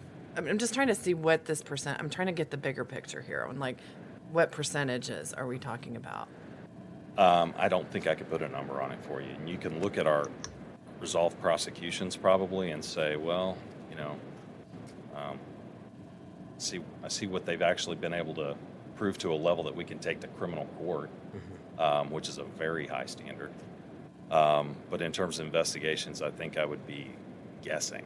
Yeah. Chief White, you're planning to get this committee some data, right? Sure. That would be able to help. And Yes, so sir. we can maybe have you back another time to go over stats and numbers. Yes, sir. Thank you. We can do that. Thank you very much. Any further And then questions? can I also have, I would like to know, like, how many are people of color that have been prosecuted as well? I don't know. We don't Can we track get that the, as a can metric. we get the ratios of that? Can we get those? Do not track color as a metric in our prosecutions. That's good. That's good. Members, any other questions? One quick question. Vice Chair Gonzalez. On average, how long do you guys keep a case open for investigation before it's determined? Like, let's say you don't have enough evidence to prosecute someone. That's a good question, but with that many cases, it really varies. I don't think there's any way of getting you that information without going back and trying to take a look at the case open dates and do some actual statistical analysis on that. But, let me say this though. We have a 2-year statute of limitations for misdemeanors, and we have a 3-year statute of limitation for felony offenses. So those are the outer limits on how long we can possibly keep a case open, because we will close them if we're out of statute. Mr. Clardy. Thank you, Mr. Chairman. I'll try to be as brief as I can, but I'm going to bounce around a little bit because of the other questions. One thing with respect to the voter harvesting and the compensation, I got to tell you, this is really foreign to my experience in my district. There's no such activity, to my knowledge, in my part of the world at least. How are these people compensated? I'm at a loss. I think everybody here wants people to be able to vote and vote effectively. If they require assistance by a family member or a trusted friend, no, I don't think anybody has a problem with that. But these voter harvesters, they're actually paid to get people's vote and then turn them in. Is that what this is about? Yeah, we're talking money, or we're talking about political favors, or we're talking about jobs for the vote harvester, jobs for their family members. Typically. In your investigations, the cases you've handled, what has been the most offensive thing to you and the facts that you have revealed or uncovered, and how that compensation is meted out to the harvesters? Just anecdotally, I'm trying to get a feel for the flavor of these cases. That's a tough one, because I don't get that offended anymore. It's been I've Doing your job, you got to have a thick skin. I've been looking at these cases for 13 years, so I think when I see voters, and these may be folks that wouldn't have even voted and didn't really care to vote, but the fact that voters are used as a commodity and votes are extracted from them like they're cattle or just some sort of commodity, it's dehumanizing to those voters. And, I think that's offensive. That's offensive to me when I see the wholesale exploitation of especially elderly voters, right, or mentally incapacitated voters. My legal practice, I deal with elder care, nursing home cases, et cetera, and I share that view that to steal somebody's identity, their personal integrity, and do it in a way that they would never have intended if they'd had the capacity or decision to make on their own, I find not only offensive but highly criminal. But with, again, to kind of get a flavor for these cases, what is the biggest number of, again, the allegation, maybe it's not proven yet, but what's the largest volume of votes that you believe have been implicated in one of these criminal cases that you investigate and prosecute? Are we talking tens or dozens or hundreds or thousands? Where does it go? Yeah, hundreds, and it's difficult because, to prove our cases, I think we can get a pretty good idea from the paper trail and from talking to enough voters and looking at the statistics if it actually moved the election to get a pretty good idea of votes involved. But for us to actually bring those criminal charges, we have to have a witness who's the voter who remembers and can identify that this person came by and that they committed specific violations of the election code. They can give us those elements, and that's one count. And so to have an idea of the scope of the fraud and to actually get those to court and get convictions on them are two different animals. What you believe happened may be one thing, but what you can actually prove in a court of law beyond a reasonable doubt is something entirely different. Yeah, that's absolutely true. You're there to prosecute the cases. And then you mentioned something a moment ago about, I think, to Representative Swanson's questions about the line. I think it makes sense that it goes to the Secretary of State. You're a prosecutorial branch. You're not a you're not a public service where people would necessarily, I think, would find it convenient and think of the Secretary of State's office or their local elections office is where people, I think, would likely turn, or to their local prosecutor to file such a complaint. A little different question. Around the state, we have very qualified, talented people who run elections county by county by county, not just the clerks or the EAs, but those within those offices. Is there any training that is given to those boots on the ground, the people that run the day-to-day elections, based upon the benefit of your experience, where you've seen these are the actions, the activities that you need to keep an eye out for? These are the clues, the tips that there may be something illegal going on. Has there been any effort to take your information, package it up, and present it so there can be training to local elections office who are in those precincts, who are in those election locations, and say, if you see this, that's a red flag? Does that happen, or has it happened? Yeah, I think that's a really good idea. Twice I've presented at annual Secretary of State conferences for elections administrators and given a 30-minute talk on some of the stuff that we see and some of the stuff that they can look out for. But I think that that's an area that we could definitely develop. And we're told to do this with sexual trafficking or whatever. These are things to watch out. These are things that should raise an eyebrow. And I would suggest that part of our job here is to pass legislation to give you the tools to prosecute and some other things to tighten up any loopholes. But another thing we ought to do is how do we better train and equip our election people how to do that job. Finally, I'll just say this. I've not had the opportunity to meet you before, but your reputation does precede you in a very positive and professional way. And I want to thank you. I know you're the head of our enforcement division of the AG on election fraud prosecution, and you supervise a number of other people. And I'm not going to sit here and be outbarred by Representative Schofield. So I know that heavy is the head that wears the crown. So thank you for your service. Thank you, sir. Members, does anybody have like one question that they want to ask of Chief White? All right, last call. I think, Mr. White, is there anything you feel like we really need to know that we didn't ask you a question you were feeling it was pressing, it was something you wanted to advise this committee of? I think we're good, and we'll probably get around to it later if we. I think we're going to have you back a few times. Right. Thank you, Chairman. Thank you. Thank Is there you, any further business to be discussed? Any further business to be discussed, members? All right. Chair hears none. The Committee on Elections is now adjourned.